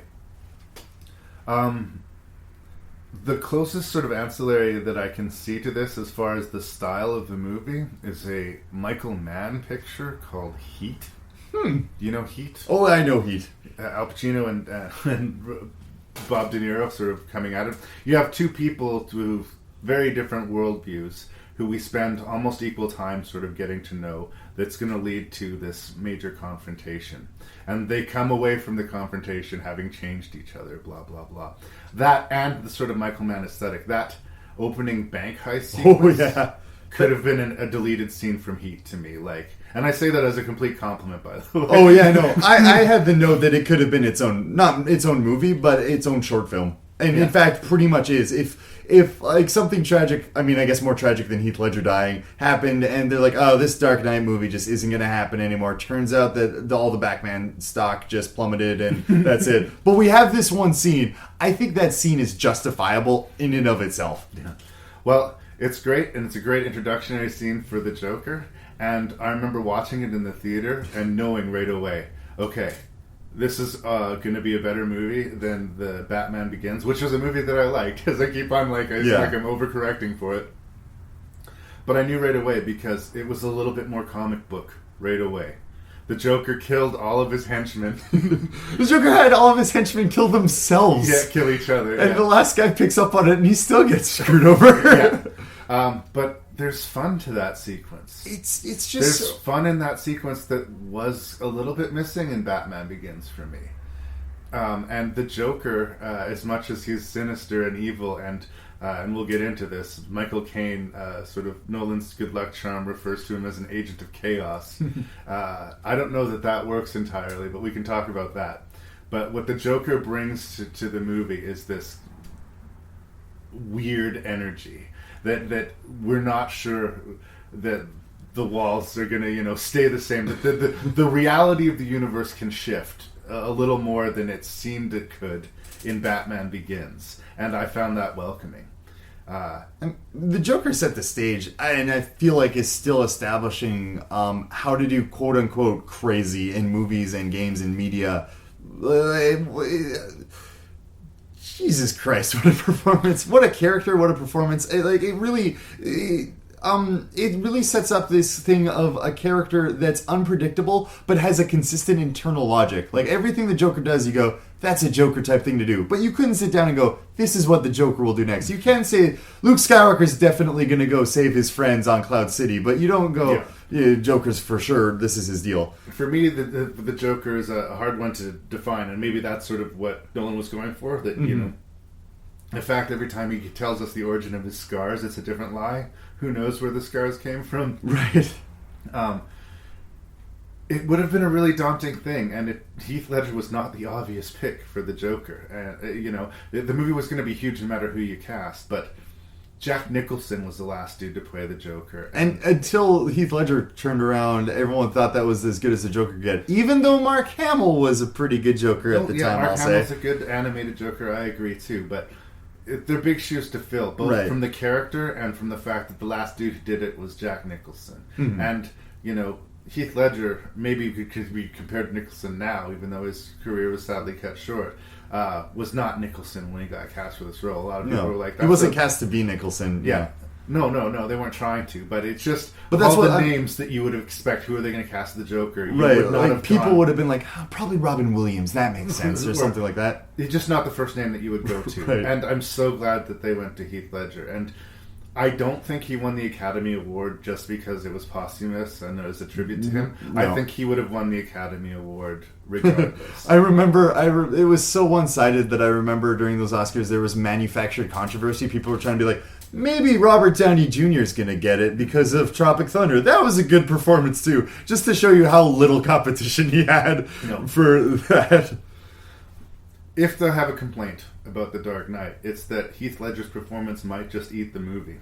He certainly blows Christian Bale off of the map because Christian Bale's Batman is established and Batman's character is fairly locked in, Yeah. It's not quite Forrest Gump in that, every scene is exactly the same, but we know who Bruce Wayne is and we know who Batman is and we know what to expect from both of them. There's not a lot of give there. Whereas the Joker, we don't know what's going to happen in any given scene. Where it runs into some strangeness for me, and this is sort of, again, Nolan maybe outsmarting himself, is the Agent of Chaos stuff. The Joker is being portrayed as someone who just wants to see the world burn. He doesn't give a shit about money, he doesn't give a shit about power, he gives a shit about having a good time. That's a really cool idea and a really cool conceit for a villain, because how do you fight that? But the Joker's plan, as it escalates, is anything but madness. It is a very specific, very, like, time to the second, meticulous plan. He has a guy in a jail cell where he knows he's going to be incarcerated with a bomb in him that will go off at the right time to help him escape. He has depth charges set throughout a hospital so that he can pull a trigger and make this entire hospital, like... I don't know where he gets his employees, because he clearly has them kill each other. It's a whole, like, other comic book movie that Nolan couldn't even address because it wouldn't fit into his real world. But no, he has very specific plans and he carries them out. He is not, in fact, an agent of chaos. He just seems to like to sell that to the people. And I think that disjunction got lost by the public, who just thought, he's an agent of chaos, what an awesome thing. It's like, no, he's presenting that, but he's not that. The thing about the Joker is we don't know why he's the Joker. And in a way, this movie almost could have been called The Joker. As much or more than The Dark Knight. All of these things I'm saying as a negative, but I love the Joker in the movie. But like I say, he almost overtakes the whole thing. I do have a lot to say. To your first point, it is interesting because, like, this is, I find it to be a positive more than a negative. Heath Ledger definitely, there's no way around it, he steals the show. And it kind of casts a shadow on the other actors, but I don't think any of the other acting is actively bad. I want to bring up, like, really good. Aaron Eckhart's really good. Maggie Gyllenhaal takes over for Katie Holmes as Rachel, and I actually think that's a very commendable performance because even though they're two clearly different people, the character transitions seamlessly between movies, where, like, the lines are stuff that in this situation I can see the Katie Holmes Rachel saying in the same way and for the same reasons. It's not overly distracting. It sucks when they have to recast stuff like that. Yeah, it didn't take me away from the movie at all. Exactly, and I think that's, like, a very commendable job on her part. Like you were saying, Aaron Eckhart, he does his own thing as Harvey Dent and later on Two-Face, which is, I think, it's interesting on its own. It's just not the Joker, so it feels like it's Nobody a lesser thinks performance. Two-Face when they think The Dark Knight. Right, and it's too bad because, not that they should, but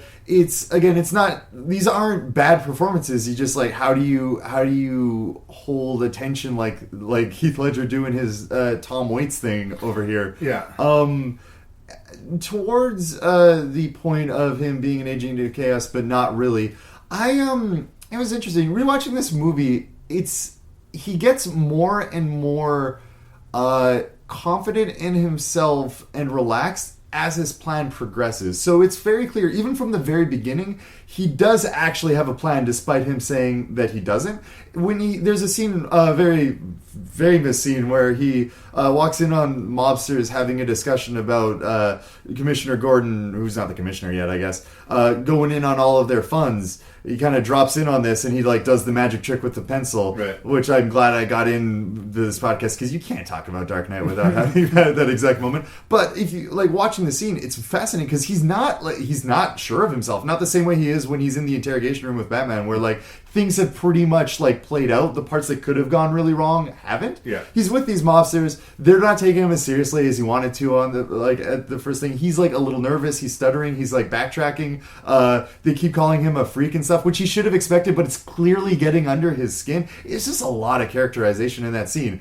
And as things progress, there's, like, this tipping point I've noticed where he wants to prove his point, which is that everyone's as crazy as him, because clearly he has, like, some negative self-reflection on the fact that he is the Joker. Yeah. However he got there, he's aware of it, and he's self-conscious about it, despite also embracing it. He wants Batman to kill him, so he does these other things to set up, Batman killing him, and then that doesn't play out. And then he wants Harvey Dent to kill him, but that doesn't play out. But then Harvey Dent starts killing other people, and that does play out, and he's like, haha, mission success. So I feel like he's playing it both ways, where at any point his plan can fail, but he's trying to make it fail in his own Agent of Chaos, quote-unquote, direction. But also, it does take a lot of planning and a lot of resources that he stole from the mob. And that's just it. It really is that speech that Michael Caine gives that is the misdirection of the whole movie, that some people just want to watch the world burn. Yeah. And I don't think that's the Joker. He doesn't want to just destroy Gotham. To that big plan where he has, the boat full of criminals that can be blown up and there's going to be some moral decision. He's teaching. He's doing classic supervillain stuff. I kind of like the idea that he's just a showman, or else maybe just a person without an identity. He's still mad. He's just sort of projecting this clown image because he has no personality of his own. Yeah. All of those things are arguably more interesting than somebody who's just crazy. Exactly. Yeah. No, the Green Goblin, comparisons could be right, but I think this is crazy done. Maybe not right, but definitely more interesting. Aaron Eckhart, I just kind of feel bad for. I've always liked him as an actor, and I think that Thank You for Smoking is great. Yeah, there's nothing really wrong with his characterization. He's just gets blown off the screen by everything else that's going on. I have to say, decision to kill Rachel in the movie.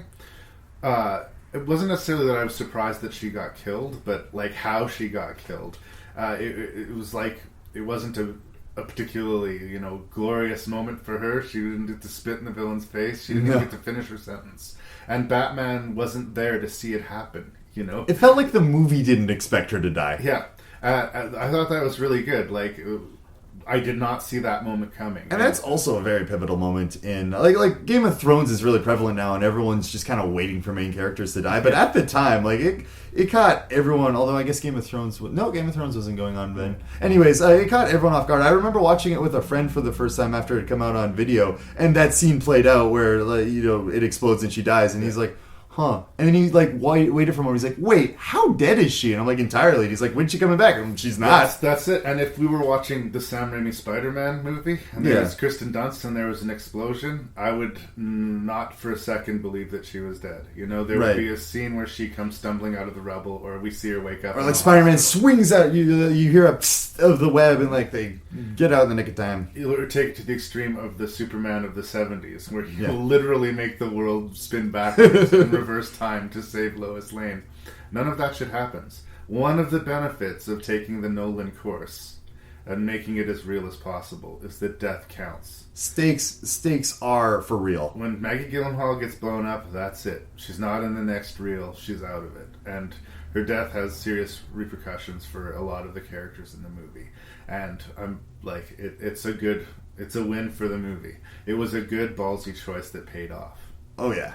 So, props to that. I mean, it's easily the best of the Nolan Batman movies. I understand why it was a huge hit. And, again, my complaints about the Joker are not really complaints about the movie. I just kind of feel like everyone has a different tract on the Joker than I do. That doesn't mean it's bad. It's just interesting. Yeah, but if you haven't, for some reason, watched The Dark Knight, why are you listening to the spoilery cast about it? Why did you just let us spoil the whole thing for you? And even in this sort of day and age of very, very strong superhero movies, very few compare. This movie could come out as is today and work just as well. Yeah.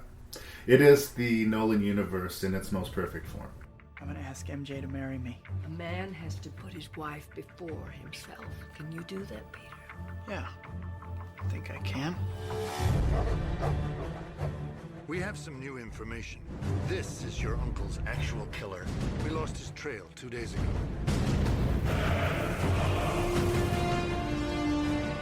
This man killed my uncle, and he's still out there.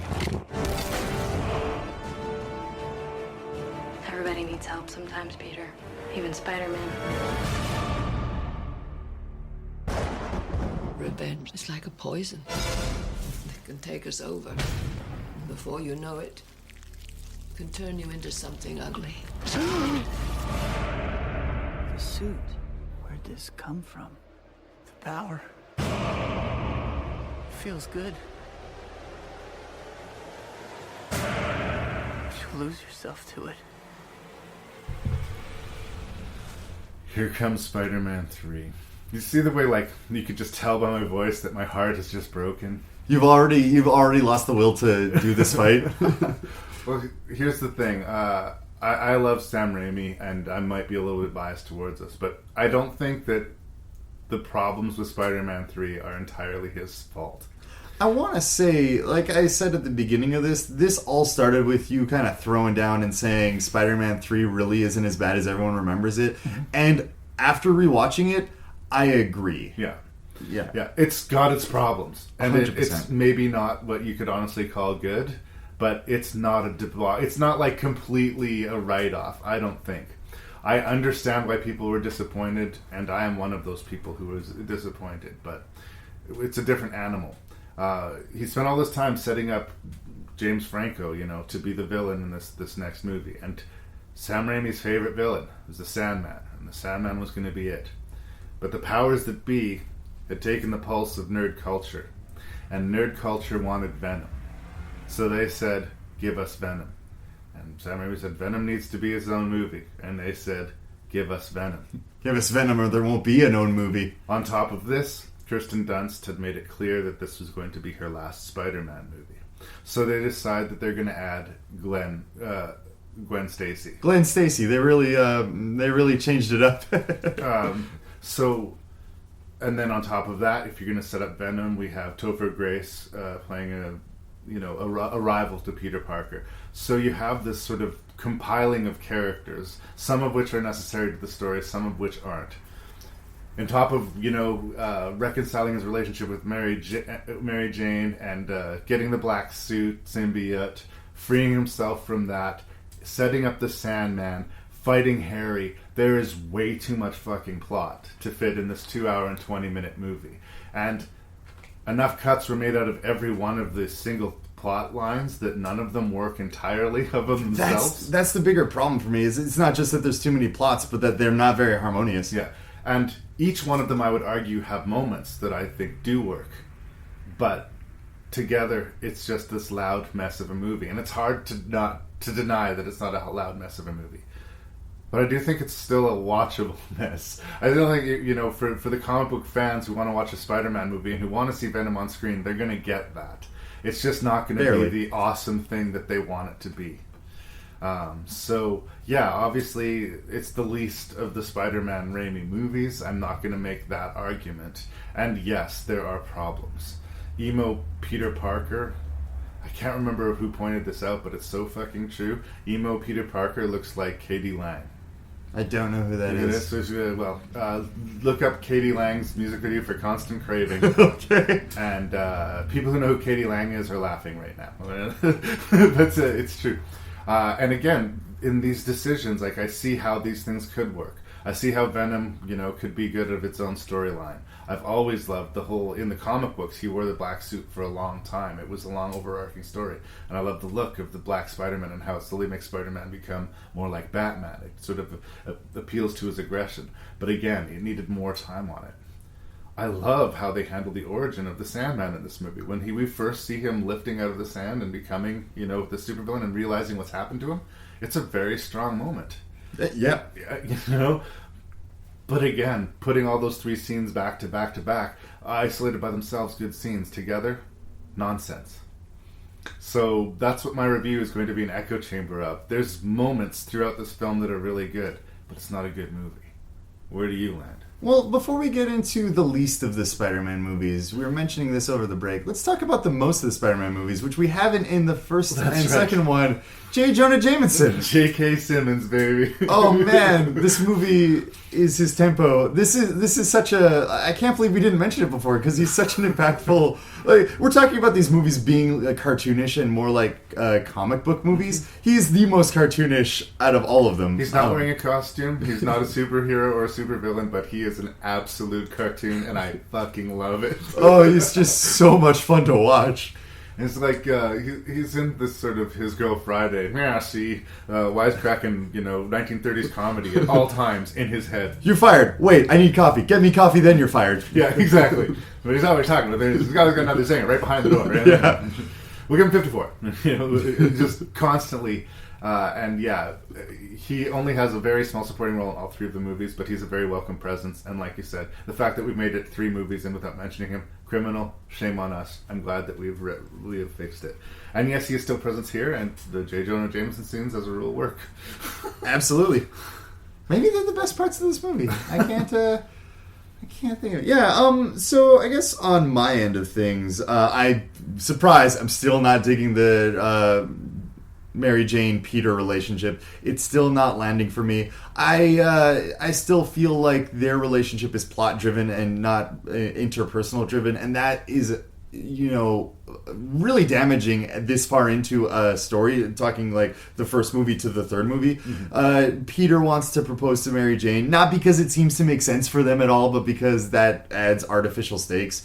But not buying into the relationship at all. I don't really care. In fact, later on in the movie, when Peter is takes Gwen out on a date, at this point I'm like, just date her. First of all, I think she's more fun than Mary Jane. But second of all, I just feel like it would work better for all of you. Well, generally speaking, and again, I know we're talking about a comic book movie, and I certainly don't want to disrespect anyone who married their high school sweetheart, but it's sort of weird to me that your first love would be your only love in some respects. Maybe I'm not a very romantic person. I feel like Peter Parker is dealing with the struggles of being Spider-Man, but he's never really grown out of the guy that would just stare at Mary Jane through his window. Yeah. And to that extent, so hot, right? Oh my goodness! And I gotta say, I might be a little awkward too if Kirsten Dunst was my girl next door. Yeah. But that said, I feel like if you took the Spider-Man out of Peter Parker, I don't see what it would hold this relationship together at all. And to have maybe a third of the movie be about how he really wants to marry her and things are really hitting their stride in his mind, it doesn't land for me. And so when that doesn't work out, when she tries to have issues because she made it on Broadway but she doesn't feel very good about herself and he's not reciprocating those feelings, and then later on even more so when Harry has devised this sinister plot to date her instead, make her break up with Peter and then date him. Again, I was like, I don't feel like anyone's actually losing here. I feel like if Harry had taken a step back and done nothing, they still would have broken up and he still could have jumped in and dated her. Yeah. The James Franco arc is probably the most tragic thing, that because I do think that it fails, and they've spent 2 movies setting it up, and it should have worked. I think that the first fight that they have, where he's sort of glider chasing Spider-Man through that really narrow alleyway, it's weird because it's the third movie, but it has some of the worst special effects in all 3 of the movies. And Franco takes a fall that, frankly, should have killed him. He hits his head, then hits his head again, then falls on cement. Yeah. And then instead, it just erases his memory. Yeah, strictly for the movies, and even by comic book standards, cheesy. That gives him amnesia. So he forgets that he hates Peter. For a little very first thing, he's like, "My dad's still dead, right?" And they're like, "Yeah." He's like, "Okay, I want you guys to know, I really love my friends." yeah, and it just doesn't work. And again, him sacrificing himself to the end to save Peter. I wanted that to land more. That could have been such a cool moment, but. And that stone face of his doesn't even change when he dies. You're not even quite sure when the moment happened. Yeah. I'm being really mean to Franco. And I think that the script wasn't helping him in this movie. No. But to spend 3 movies to get to this point and then have his, such a minimal payoff, ouch.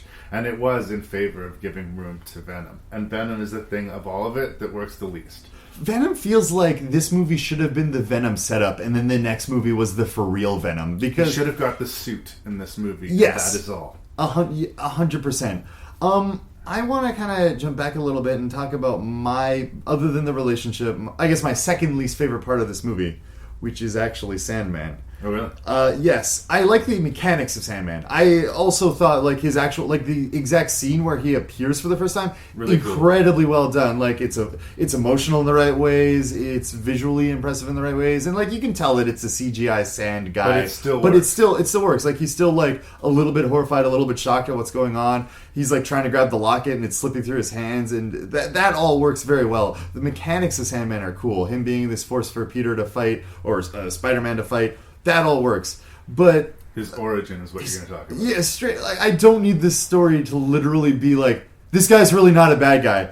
Tying it in with Uncle Ben's death was is unforgivable. That's a huge misstep. It was unnecessary. But then also having like his whole motivation be trying to save his daughter, that's not cheesy in a comic book way. That's just corny. Yeah. It also feels insulting to me as an audience member that you feel like you need to keep reminding me that he's trying to do this for a good reason, as if I can't parse that out on my own. I couldn't help it, and again, Sam Raimi fan, it took me back to the locket in the Evil Dead movies. When Ash, the possessed Ash, sees his girlfriend's locket, he gets his humanity back. Right? It's very cheesy, and I get, it's even weird that his daughter would give him a locket of herself, like she was carrying a locket with a picture of herself for some reason. He carries a locket with that girl's vain. Yeah. Well, she didn't have a strong father figure around because he's too busy being in jail for killing Uncle Ben. But yeah, the fact that they retrofitted and made him be the guy that killed Ben is so bad, so stupid, and so unnecessary. I think, to begin with, it's not a good idea. But then on top of that, it wasn't handled particularly well. Yeah. So but again, I think for me, I like Thomas Hayden Church's performance. I like, when he sort of becomes a huge, monstrous cartoon at the end. Doesn't take me out of it. I still sort of believe in him. I like that he is ultra powerful, but can be foiled by something as simple as water. Yes. Like, there's lots of cool things about Sandman, and I definitely felt that Raimi loved Sandman. Like, I believe that. I understand that, but I feel like just the way it integrates into this movie, even though originally, from what I understand, this movie was supposed to be the Sandman movie, I feel like that's the part that should have been cut out, like, on a script level. I think Sandman and the Green Goblin, or the son of the Green Goblin, those were going to be the two villains. I think that originally, those two villains, those two obstacles, like, that story would still more or less happen. Harry would still sacrifice himself. We just wouldn't have this distraction of Venom. And on top of the distraction of Gwen Stacy. Honestly, if you cut Gwen Stacy and the Topher Grace character out of this movie, I don't know what it would lose. I'd see, like, I'd go the other way with it, where I would cut out Sandman and his story entirely, and I would have it be not entirely, but the main actual, like, supervillain be the son of the Green Goblin, and have Venom come in at the very end as this high-stakes thing that they need to defeat. And even then, they don't defeat him. Venom gets away wounded, maybe, and then you can have Harry be sacrificed, and then you can set up for a Venom proper movie. Right. But, there's too much. Yeah, like, I just on paper, I feel like the Harry-Peter reconciliation is more interesting than Sandman's daughter really needs an operation. Yeah. I don't entirely disagree. Again, there's the cheesiness with which they're handling, his sweet motivation to try and save his daughter's right. life. I get that. But Topher Grace, I think he's good at playing sort of charming, smart-ass dudes. Typically speaking, when he tries to bring the evil, it doesn't work for me. It's specifically the evil. When he's a jerk, it feels like it punches a little bit more. But when he's like, I'm like a legitimate threat, then you're kind of like, are you? He gets a little bit more success with it in that Predators movie. Sorry, squeaky chair, my bad. He has a little bit more success with that in the Predators movie. But in this movie, when he fully wolfs out and he says that he enjoys the power of being Venom and he embraces the symbiote, I don't know. It just doesn't hit for me. I'm not scared of him. I'm never scared of him, and that's why Venom needed its own movie. Mm-hmm. I think if Spider-Man had the black suit and he still had to fight Sandman and he still had to, lose Harry, and that would feed into the darkness. The next movie, Spider-Man could shed the skin and then face Venom, right? Or even at the end, like I don't, maybe have it where in the black suit he does something super aggressive and powerful, and that does take out Sandman, but also collaterally hurts Harry, and then he's like, oh geez, I just killed my friend, and that's what rips off the suit, instead of, I really ruined my relationship with Mary Jane, which felt very natural and had stakes. Yeah. like something like that, and then have it play out the same way, like it just falls on Topher Grace, and he's like, oh yeah, I'm about to be Venom. There's a problem of repetition, too. All of the movies kind of nudge each other. The first two movies, he rescues somebody from a fire. And there's a similar arc with Mary Jane. And there's, Peter being put upon to having a moral victory at the end. All of these things happen. But by the third movie, they're being kind of used. Absolutely. They're like, they've run out of their power. I think the most controversial and hated thing about the movie, and I don't entirely disagree, is when Peter Parker goes bad. Well, he's still wearing the black suit, and he starts being a douche, and he steals Gwen Stacy, and he just starts acting like this total idiot. I like what they were trying to do, because the way I see it is that Peter Parker, when he's not Spider-Man, is like this clumsy, awkward guy who fails at everything. So when he tries to go bad, he's a dork at being bad. Like, he sucks at being bad. And as a conceit, I kind of understand what they were going for, but in its execution, it does not win any laughter. I remember sitting in the theater, and the entire theater, which was very full, was sitting in stunned silence to this song and dance routine that's going on in front of us. And I'm sure that, you know, it's probably making references to some obscure musical or something that Sam Raimi loves, but it has no business being here. But I at least can say that I understand what he was going for. I think that I would be hating this movie even more if I was just like, what? Yeah. I get that he was trying something, and this was sort of one element where he wasn't necessarily repeating himself. It was just maybe an avenue best left unexplored. So it's funny that you say that, because actually when I rewatched this movie recently for this episode, that was the part that I remembered as being super bad. And on rewatch, I actually didn't mind it as much. The thing that sold it for me is that no one else takes him seriously. Everyone is cringing in the movie as well. Yeah. like he's the only one that thinks he's a super badass. Like he's like, you know, winking at ladies on the street, and they're like, "What the hell?" And that to me, like, I guess more than the first time when I watched this, I did. I looked at them like, I see what's going on here. This isn't like bad in concept. It's just a little on the nose in execution. Yeah. And yeah, for the reputation the movie has, and I mean, like I said, I think that it is easily the worst of the Spider-Man movies. And like, I wouldn't even say easily the worst so much as comfortably the worst. Like it's not as far removed from the other two as I originally remembered it being, but it's still far enough that you can clearly go, yeah, that's the outlier. It's a superhero movie, and it's, you know, got its superficial fun. It's the longest of the three movies, unfortunately, but even so, it's 2 hours and 19 minutes or something like that. It's still shorter than a lot of the superhero movies you see nowadays, and it's fun enough and fine for the kids. I think when you compare it to some of the high-quality superhero movies that we've been getting recently, yeah, it's not going to be fighting well in that field. But when Gotham is ashes, you have my permission to die.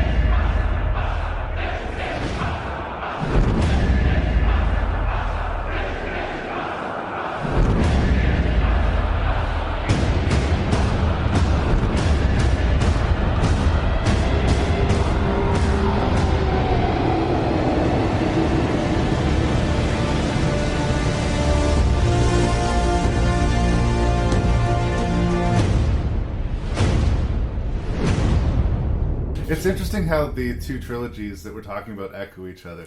The first movie is an origin story that is problematic but overall strong. The second movie improves on all of the good aspects of the first movie and is soundly the strongest of the trilogy. And the third movie is a kind of hot mess. I think the reason why I have a little bit more hate for this Nolan movie than I do for the Spider-Man movie is that the Spider-Man 3 kind of knows that it's silly and kind of stupid. And I don't think that The Dark Knight Rises knows how silly it is. So I'm going to go ahead, and I have like a one-sentence complaint for this whole movie. Maybe not complaint, but like observation. I feel like roughly, like most of the problems with this movie feel like they could have been solved with a second draft. I feel like this movie feels rushed. It feels like he needed to finish his trilogy. Yeah, legitimately, it feels like there should have been a moment where he gave the script to a friend, and I know he writes these with his brother Jonas, and like I'm sure there's more collaboration and more proofreading than I'm giving credit for, but it reads like, just on a script level, this movie reads like something that was a good first or second draft and needed a good polishing pass to clear up some of like the weaker points that like could have been explained or could have been changed very slightly to not be as you said problematic as they were, but instead it was like, no, we're on to shooting, like almost like the Hobbit movies where they're like, yeah, we did Lord of the Rings, we're all we're good to go, we know how to do this, and then it's like, oh man, this is moving a lot faster than I anticipated. I don't know how I don't know how to handle this. It feels rushed. And you're in a familiar world, third time around for Nolan now, so there's less new to show. You're just kind of sort of running with the stuff that you'd have already picked up. Mm-hmm. And you've lost Heath Ledger. I think that really hurt, whatever this third movie was going to be. Specifically, they've said, like, this movie was supposed to open with the Joker's trial. Yeah. Whether Bane was originally included or not, I don't know, but, like, Heath Ledger was clearly, the Joker was supposed to be part of this. You're right, though. The one thing you cannot fix in post is script. And this is easily the worst script of the three of them. Easily the worst script of the three of them. I'm gonna say, like I did with Spider-Man, like, this is clearly the worst one, but it's not so much the worst one that it's like, oh, this, at least for me, it doesn't feel like it drops down like an entire set of films. And I know your premise is that it does, but I feel like this is still, like, of the Nolan movies, it's just not hitting its strides the way the other two do. There's a sequence very early in the movie, and it was done largely practically, where a man is taken off of an airplane. The airplane is severed in half, and they're cabled out. Cool. And it is amazing. It's an amazingly handled sequence. Much like the opening sequence of The Dark Knight with the big bank heist, it starts things off with a bang. Unlike The Dark Knight, nothing comes close to it at any point for the rest of the movie. 5 minutes into this movie, and I think we've peaked. It's the most memorable sequence of the movie. Before I rewatched it, that was the thing that kept on sticking into my head. The introduction of Bane. The other thing, I like Tom Hardy. Love the new Mad Max. I think he's an interesting actor. I've been a fan of his since he still had his British teeth. So, I don't know if it was like a conscious decision that we need to find a villain who has a sillier voice than Batman. But Bane does not work for me, and I do, again, it's just a strange choice. It's a strange choice. You already have a central hero, and by this time it had become a little bit of a parodied thing. Did Batman talk like this? So now you're going to have entire exchanges between Batman talking like this and Bane talking like this to Batman.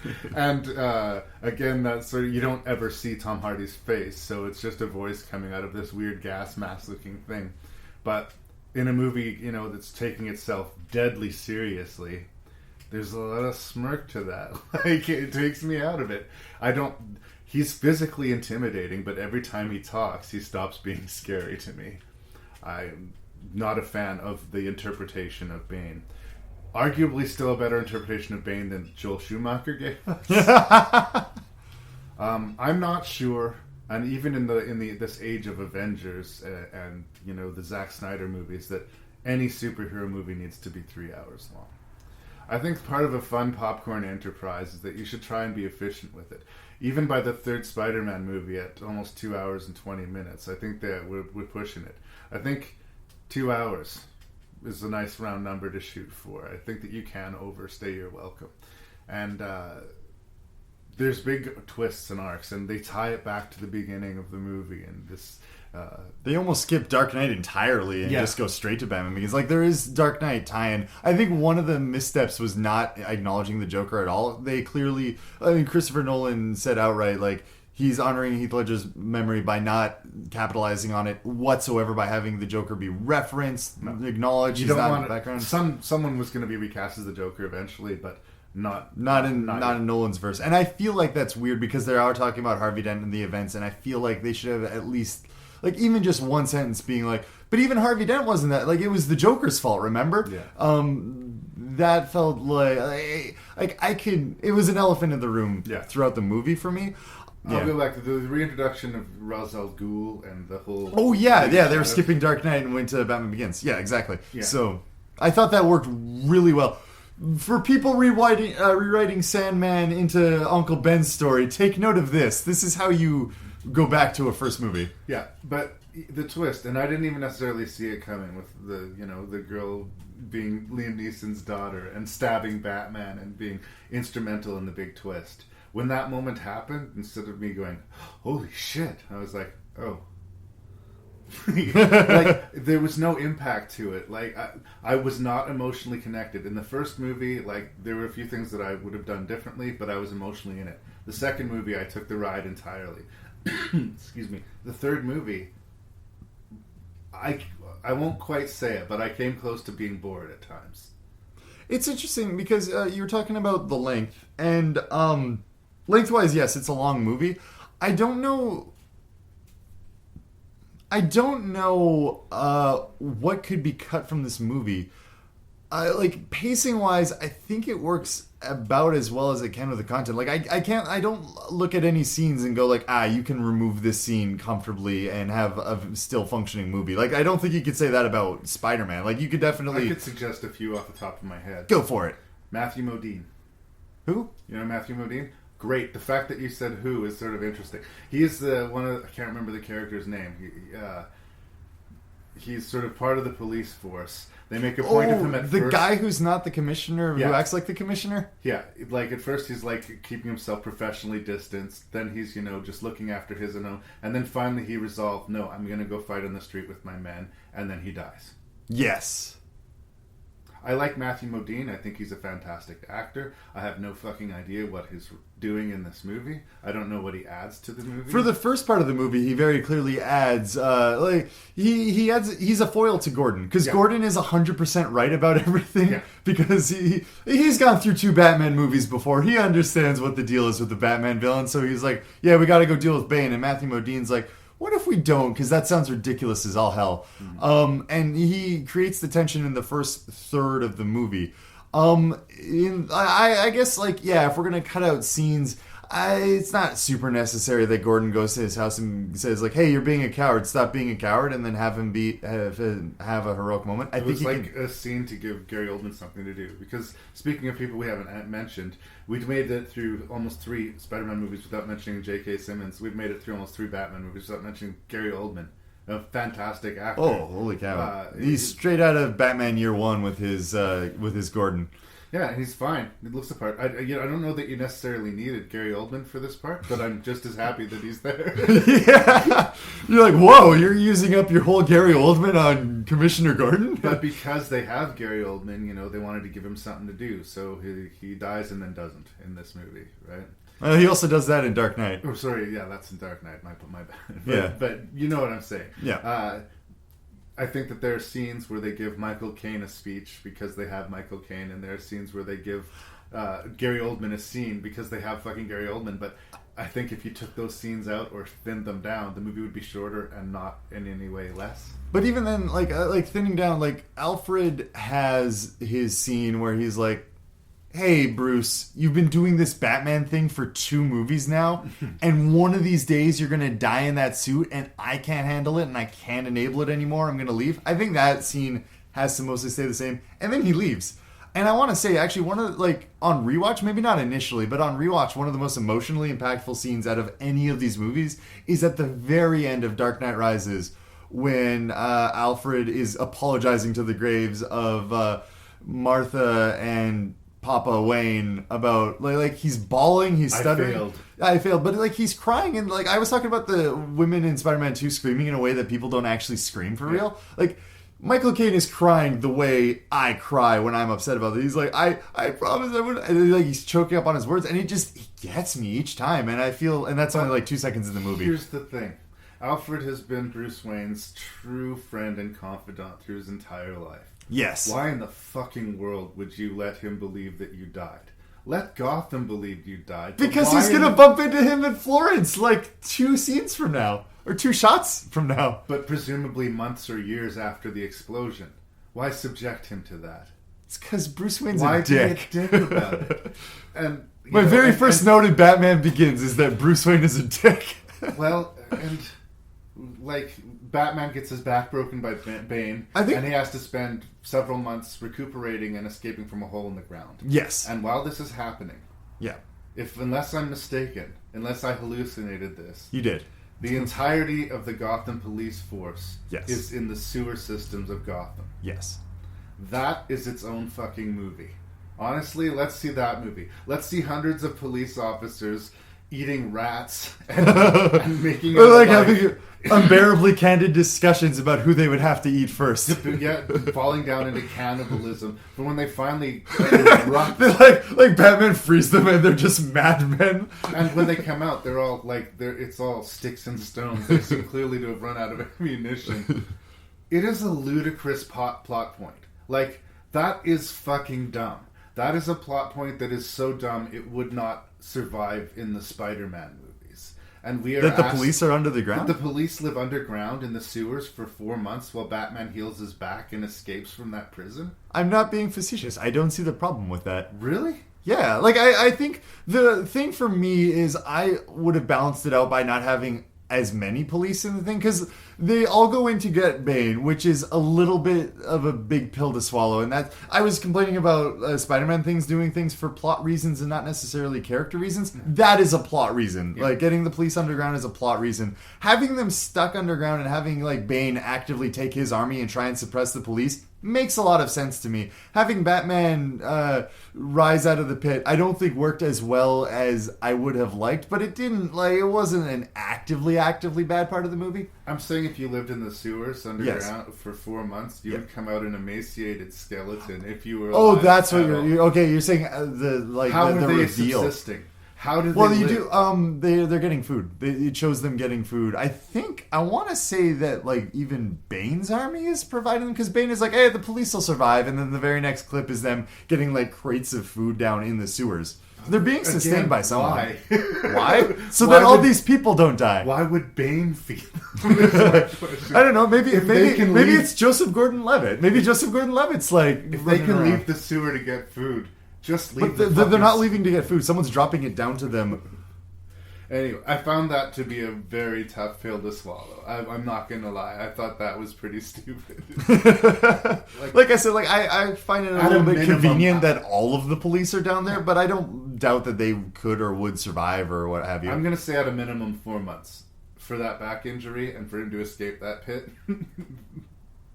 It's not really clear on the timeline. But don't they? Isn't it 4 months? Is it? Do they say precisely? Well, yeah, because the bomb is supposed to go off. Oh, that's actually I want to remind me to talk about the bomb, because that's a big point. That was my first huge complaint with the movie. But the bomb is going to go off in 5 months.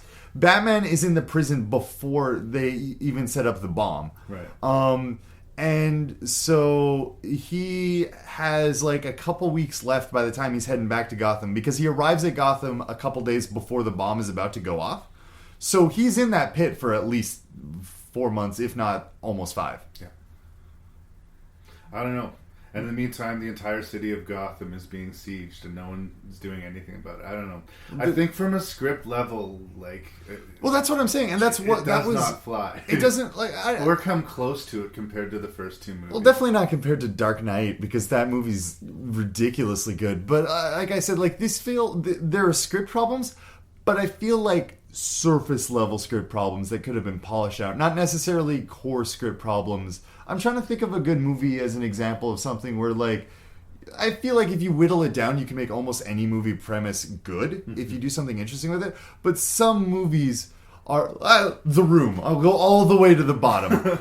The script for The Room, you need to rewrite every page of that to make it a serviceable movie. I know it's the lowest of hanging fruits for examples. Yeah. And I don't think, obviously I don't think Dark Knight Rises is as bad as the movie. But I also don't think that you need to go in and click delete on every page in the script in order to make it work. I think you need to add something instead of Gordon going and talking to the guy who has the cute redhead wife, which I understand staying at home if that's your deal. But anyways, him talking to the lieutenant or whatever, I would cut that out. Maybe add a scene where he goes "Oh, are the police in the ground still getting food?" And he's like, "Yeah, but we're gonna run out up here." He's like, "Just don't worry." Add a little bit of explanation there. Add a little bit of. I would set up them going underground a bit better, because for me it's a little bit 100% of police in the sewers right now. Maybe have Bane do something terroristic before this, so it makes it a very legitimate much threat. Like the Batman voice thing. It seems like such an easy fucking fix. Right, on a script level, but once you're shooting it and have kills the Gotham police force, or he empties the Gotham prison of its prisoners and fills it with the police force. That's a really good idea. Yeah, all the police. Man, then you could have had a prison break scene. That would have been awesome. Cops breaking out of the prison. Anything more interesting. And they didn't spend any time on it, because I think it was a pretty obviously silly plot point, right? And if it's too comic booky, Nolan is going to distract us from it, because he wants us to be in the real world. And of the three movies, this fails the most to be in the real world. Interesting. Who haven't we mentioned? Anne Hathaway. Who? No, I'm just kidding. I actually really like this. Oh, squeaky check. I really like this depiction of Catwoman. Yeah, but it's interesting that we're this far in this review and like 17 minutes in and we haven't mentioned her. Because, yeah, she's a love interest for Bruce Wayne, and she's a way to give him something of a happy ending towards the end of the movie. And she's there for the very unimpressive end of Bane. I really like that, actually. Well, so, like, Miranda Tate has her big thing where she turns out to be the bad guy, and then she's like, hey, Bane, don't kill him. Wait 12 minutes for everything to explode. And she leaves. And Bane basically, like, leans over watching her leave. Yeah. And he goes to Batman, I'm killing the fuck out of you. He grabs a shotgun. It's funny because they actually did the opposite of this in this own movie, but something that bothers me is when people are talking too much instead of killing the people the that Bond can... villain thing. Yeah, what's it, Tuco's Law of, like, if you're gonna shoot a guy, just shoot him. Yeah. And Bane does it. Like, he gets an quip of, you'll have to imagine the fire, but I imagine that he would have pulled the trigger literally the second after if Catwoman hadn't shot him. And it's anticlimactic, but like mechanic wise, I think it is truer to the Nolan verse than other stuff. The other thing is that the whole movie hangs upon him being incredibly fiercely loyal to her, and the last thing he does before he dies is not follow a direct order from her. It's counterintuitive to his character and to the script as established. I don't know. Also, I think if it's kind of ballsy, you know, like you're expecting a big final face-off between Batman and Bane. And you know what would have been great? Boom, he's gone. If he actually kills him. If he like kills him and Catwoman rolls in, kills Bane, looks over at like Batman's just skull splattered across the thing, and goes like, shit, I guess I gotta be Batman now. But nobody really wants to see Batman die, but instead he has this same Iron Man fate from, you know, when Iron Man flies the missile away from New York and saves everyone and almost dies doing it. And so he martyrs himself, he saves Gotham, and he retires. And by that point, I'm so checked out of the movie. Regardless of how that played out, because I know there's like a little bit of messing with time of like, you see him clearly too far into the traveling away with the bomb for him to have gotten away. So you have to maybe do some mental gymnastics to make that work. And I understand that. I think it is better for his character, especially looking back at all of these movies as one story. It is actually better that he doesn't die. It's better that he retires and gives up Batman, because that's his whole thing, is that he's just driven and obsessed. And he kind of like, in Dark Knight, he was like, Rachel, I'll settle down with Rachel and then I'll be fine. But like, even if that worked out, even if Rachel didn't die, even if Harvey did, even if they ended up getting married, I still suspect that Bruce Wayne as a character would have fallen back to Batman at some point. He craved some kind of right, and so I think it is actually a better character moment that he gives up being Batman and goes and lives a normal life than that he dies as Batman. Yeah. Regardless of how it's handled. He wasn't going to die. At no point did I ever believe that he was going to die. I didn't. Like, there was just no suspense to that for me. But I think I'll just repeat what I said before. It should have been this big, climactic, important, emotional finish to the franchise. And at that point, I was checked out enough, even in the theaters, that I was just waiting for the credits to roll. See, I really like the very final couple scenes. Like, I like... The music is actually the thing that drives it home for me. But, like, Alfred sitting down, and I'm still coming down from his emotional little cry at the graveyard. And then there's, like, oh, man, your name is Robin, and I didn't really like that. But he goes to the Batcave, and that's pretty cool. And then the music crescendos, and Alfred sits down, and he looks over, and he kind of is like... He, like...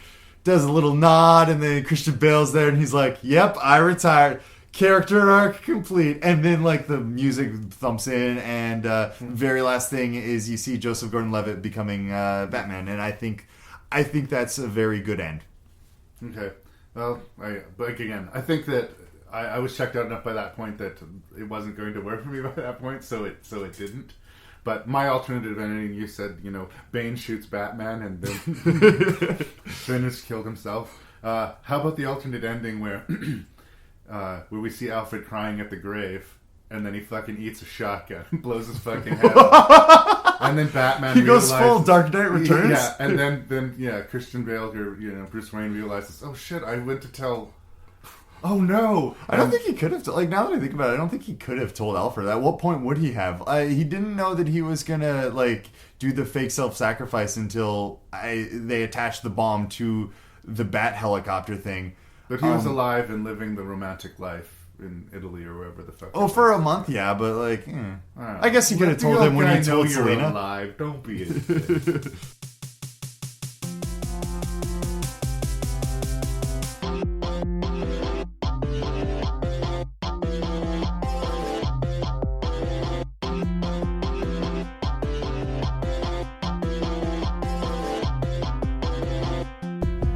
Alright, so there it is. Batman versus Spider-Man.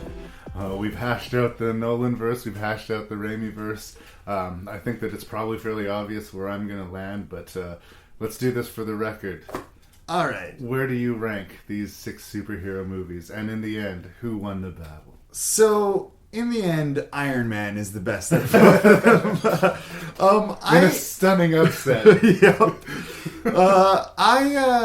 It's interesting because rewatching the Spider-Mans, this all started, as I've said so many times throughout this show, this all started with you proposing that maybe Spider-Man 3 wasn't that bad, and that just went against everything that I remembered about Spider-Man 3. And true to form, Spider-Man 3 wasn't as bad as I thought, but the other 2 movies were worse than I remembered. I don't think any of them really kind of stand up to modern movie making, and I think it is to their detriment that Raimi leans a little bit more towards being comic book movies than movies with comic book inspirations.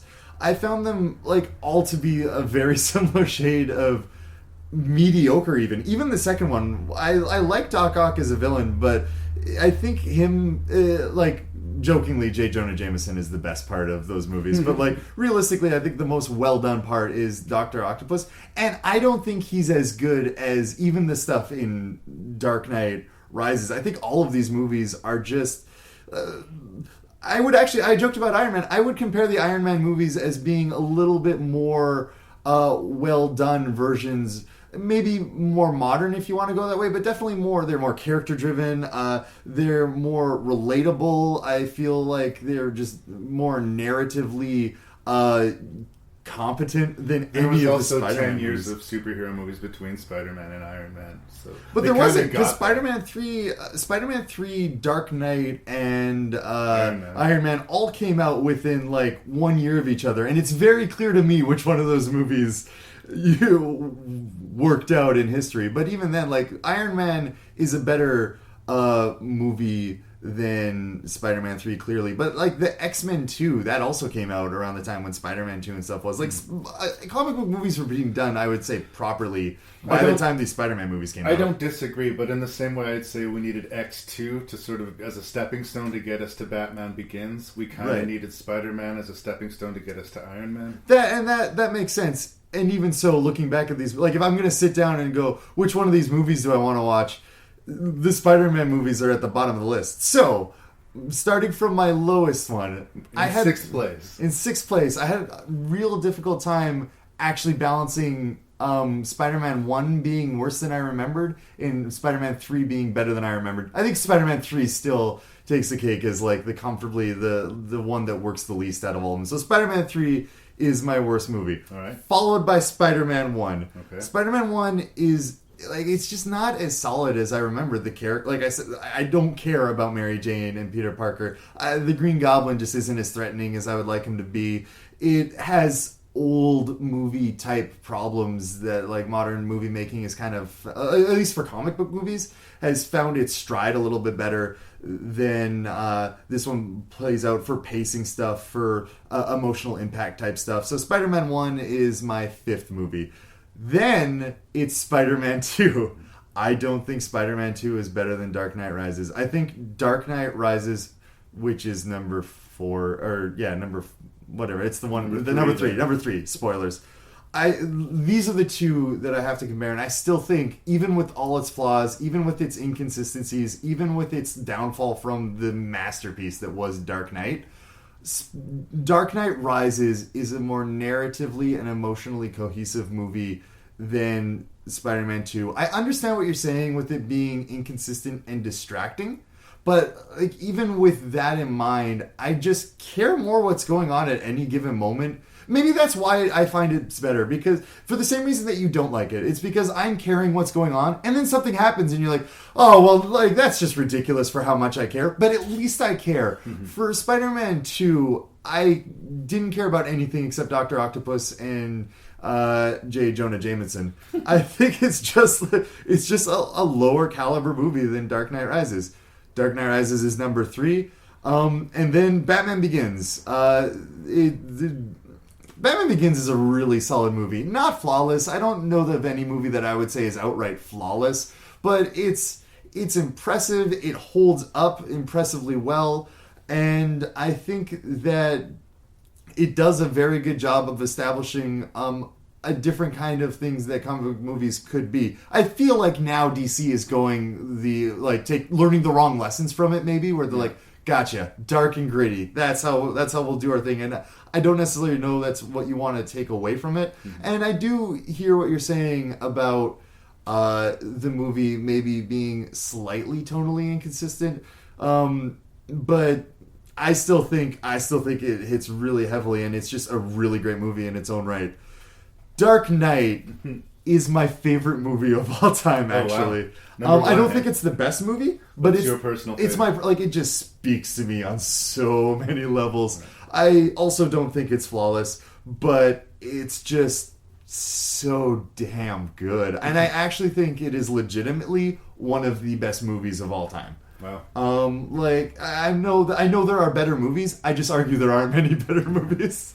Well, that's okay. I'm in favor of hyperbole. It's funny. I'm surprised. I mean, I didn't think we were going to match at all, but we disagree quite a lot. And I think that we just might prefer the different approach. I think you just might like the realistic approach, and I like sort of the goofier, fun approach.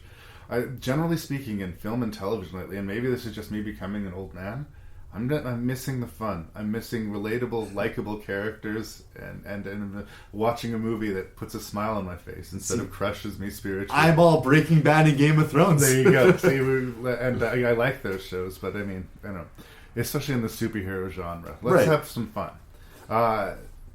Yeah. In 6th place, I put The Dark Knight Rises. Whoa! I really do. It's because it takes itself so seriously, and it's so silly. Like, the disjunction doesn't work. Like, I can't square that center. Like, I can't make that work for me. And it is such a drop down from the other two, and that I would argue that I think it is tonally and in quality a bigger drop than Spider-Man 3 was from Spider-Man 2. I feel like the Spider-Man movies have the opposite problem. First of all, I want to say really quickly, just for, letting it be known, I also didn't have a problem with Bane's voice in the same way I didn't have a problem with Batman's voice. So I feel like I have two handicaps in that area where I'm just not distracted by this. I feel like the Spider-Man movies specifically, though, I wanted to mention this earlier and just didn't remember.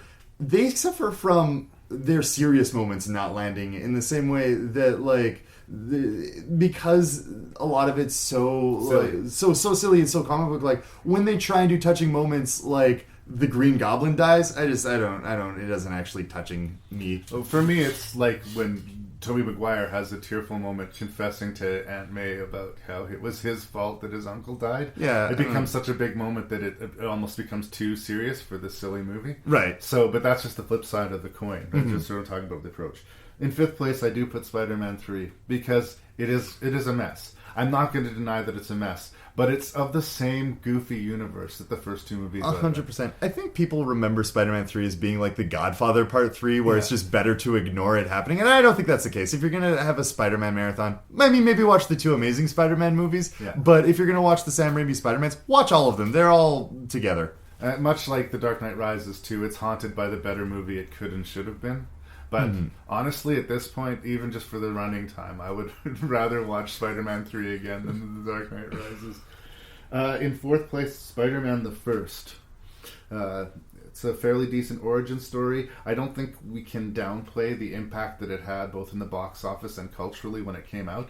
The original Spider-Man trilogy seems to be largely dismissed for all these nouveau movies, but I think it was important to establish that, yes, summers can be built around superheroes. Yeah. There was a time where studios didn't believe that. It's hard to believe now. When I was a kid growing up in the 80s, if someone would have told me there were going to be all these X-Men movies, and like, I would have died of joy. Right. You know, it's just like, it just took 20 years longer for me than it did for you. You're growing up in the golden age. Yeah.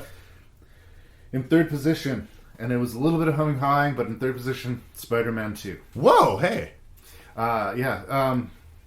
It's a fun movie, and it is the most, I think, perfectly balanced of the three Raimi movies. But I'm not going to sit here and tell you that it's a better movie than Batman Begins. Again, Batman Begins is the second, and not to spoil anything, The Dark Knight is number one, but that 1-2 punch of Nolan is actually, in a way, part of what makes the third one fail. Those first two movies are so good that the third one just being okay makes it seem, by contrast, fucking terrible. And maybe that's the baggage I bring to it. And like I said, I do bring my own baggage to it. Generally speaking, I don't. As I'm a 100% filmmaker, I tend to prefer Sam Raimi generally, like over body of work, than I do Christopher Nolan. And I know right there that puts me in the minority. So I bring in that baggage. And I'm glad that Nolan is sort of done with the Batman universe, and I find things like Inception and Interstellar, you know, for their ups and downs, those are the types of movies I think he should be making. Right. You know? Not that I would say no to him returning to a superhero universe, but I appreciate that he's an ambitious filmmaker, and I think that he maybe is better served doing his own movies as opposed to the properties of, say, comic books. I actually kind of want him to do a Star Wars movie next. Like an anthology movie for sure, but like I feel like putting any franchise just through the Nolan filter comes out with interesting, if not great, results. Well, I'd watch a Nolan Star Wars movie, but I'd pretty much watch any Star Wars movie. I would also watch a Sam Raimi Star Wars movie. I would watch the shit out of that movie. Thank you so much for coming and doing this episode of Rank and Review.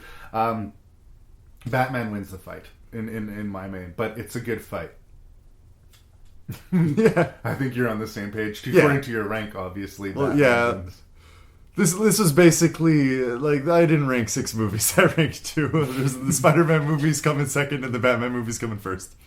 And you know, more or less, I agree. My level of disappointment, I think that might be it too. My level of disappointment in the third Batman movie was so much greater than my level of disappointment in the third Spider-Man movie.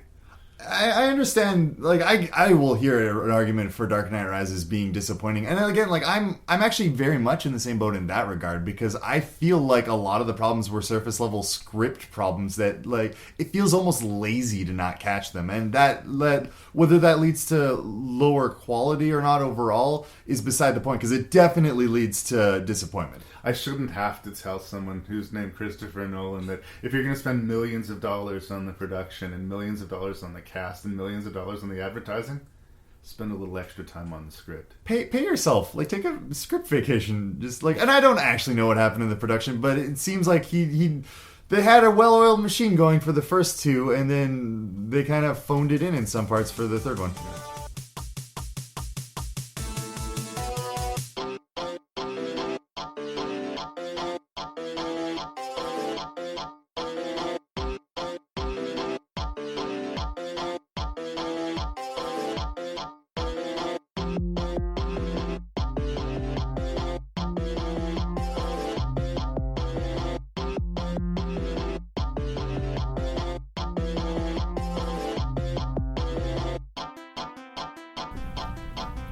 It was a hard-fought battle, but I think worthwhile.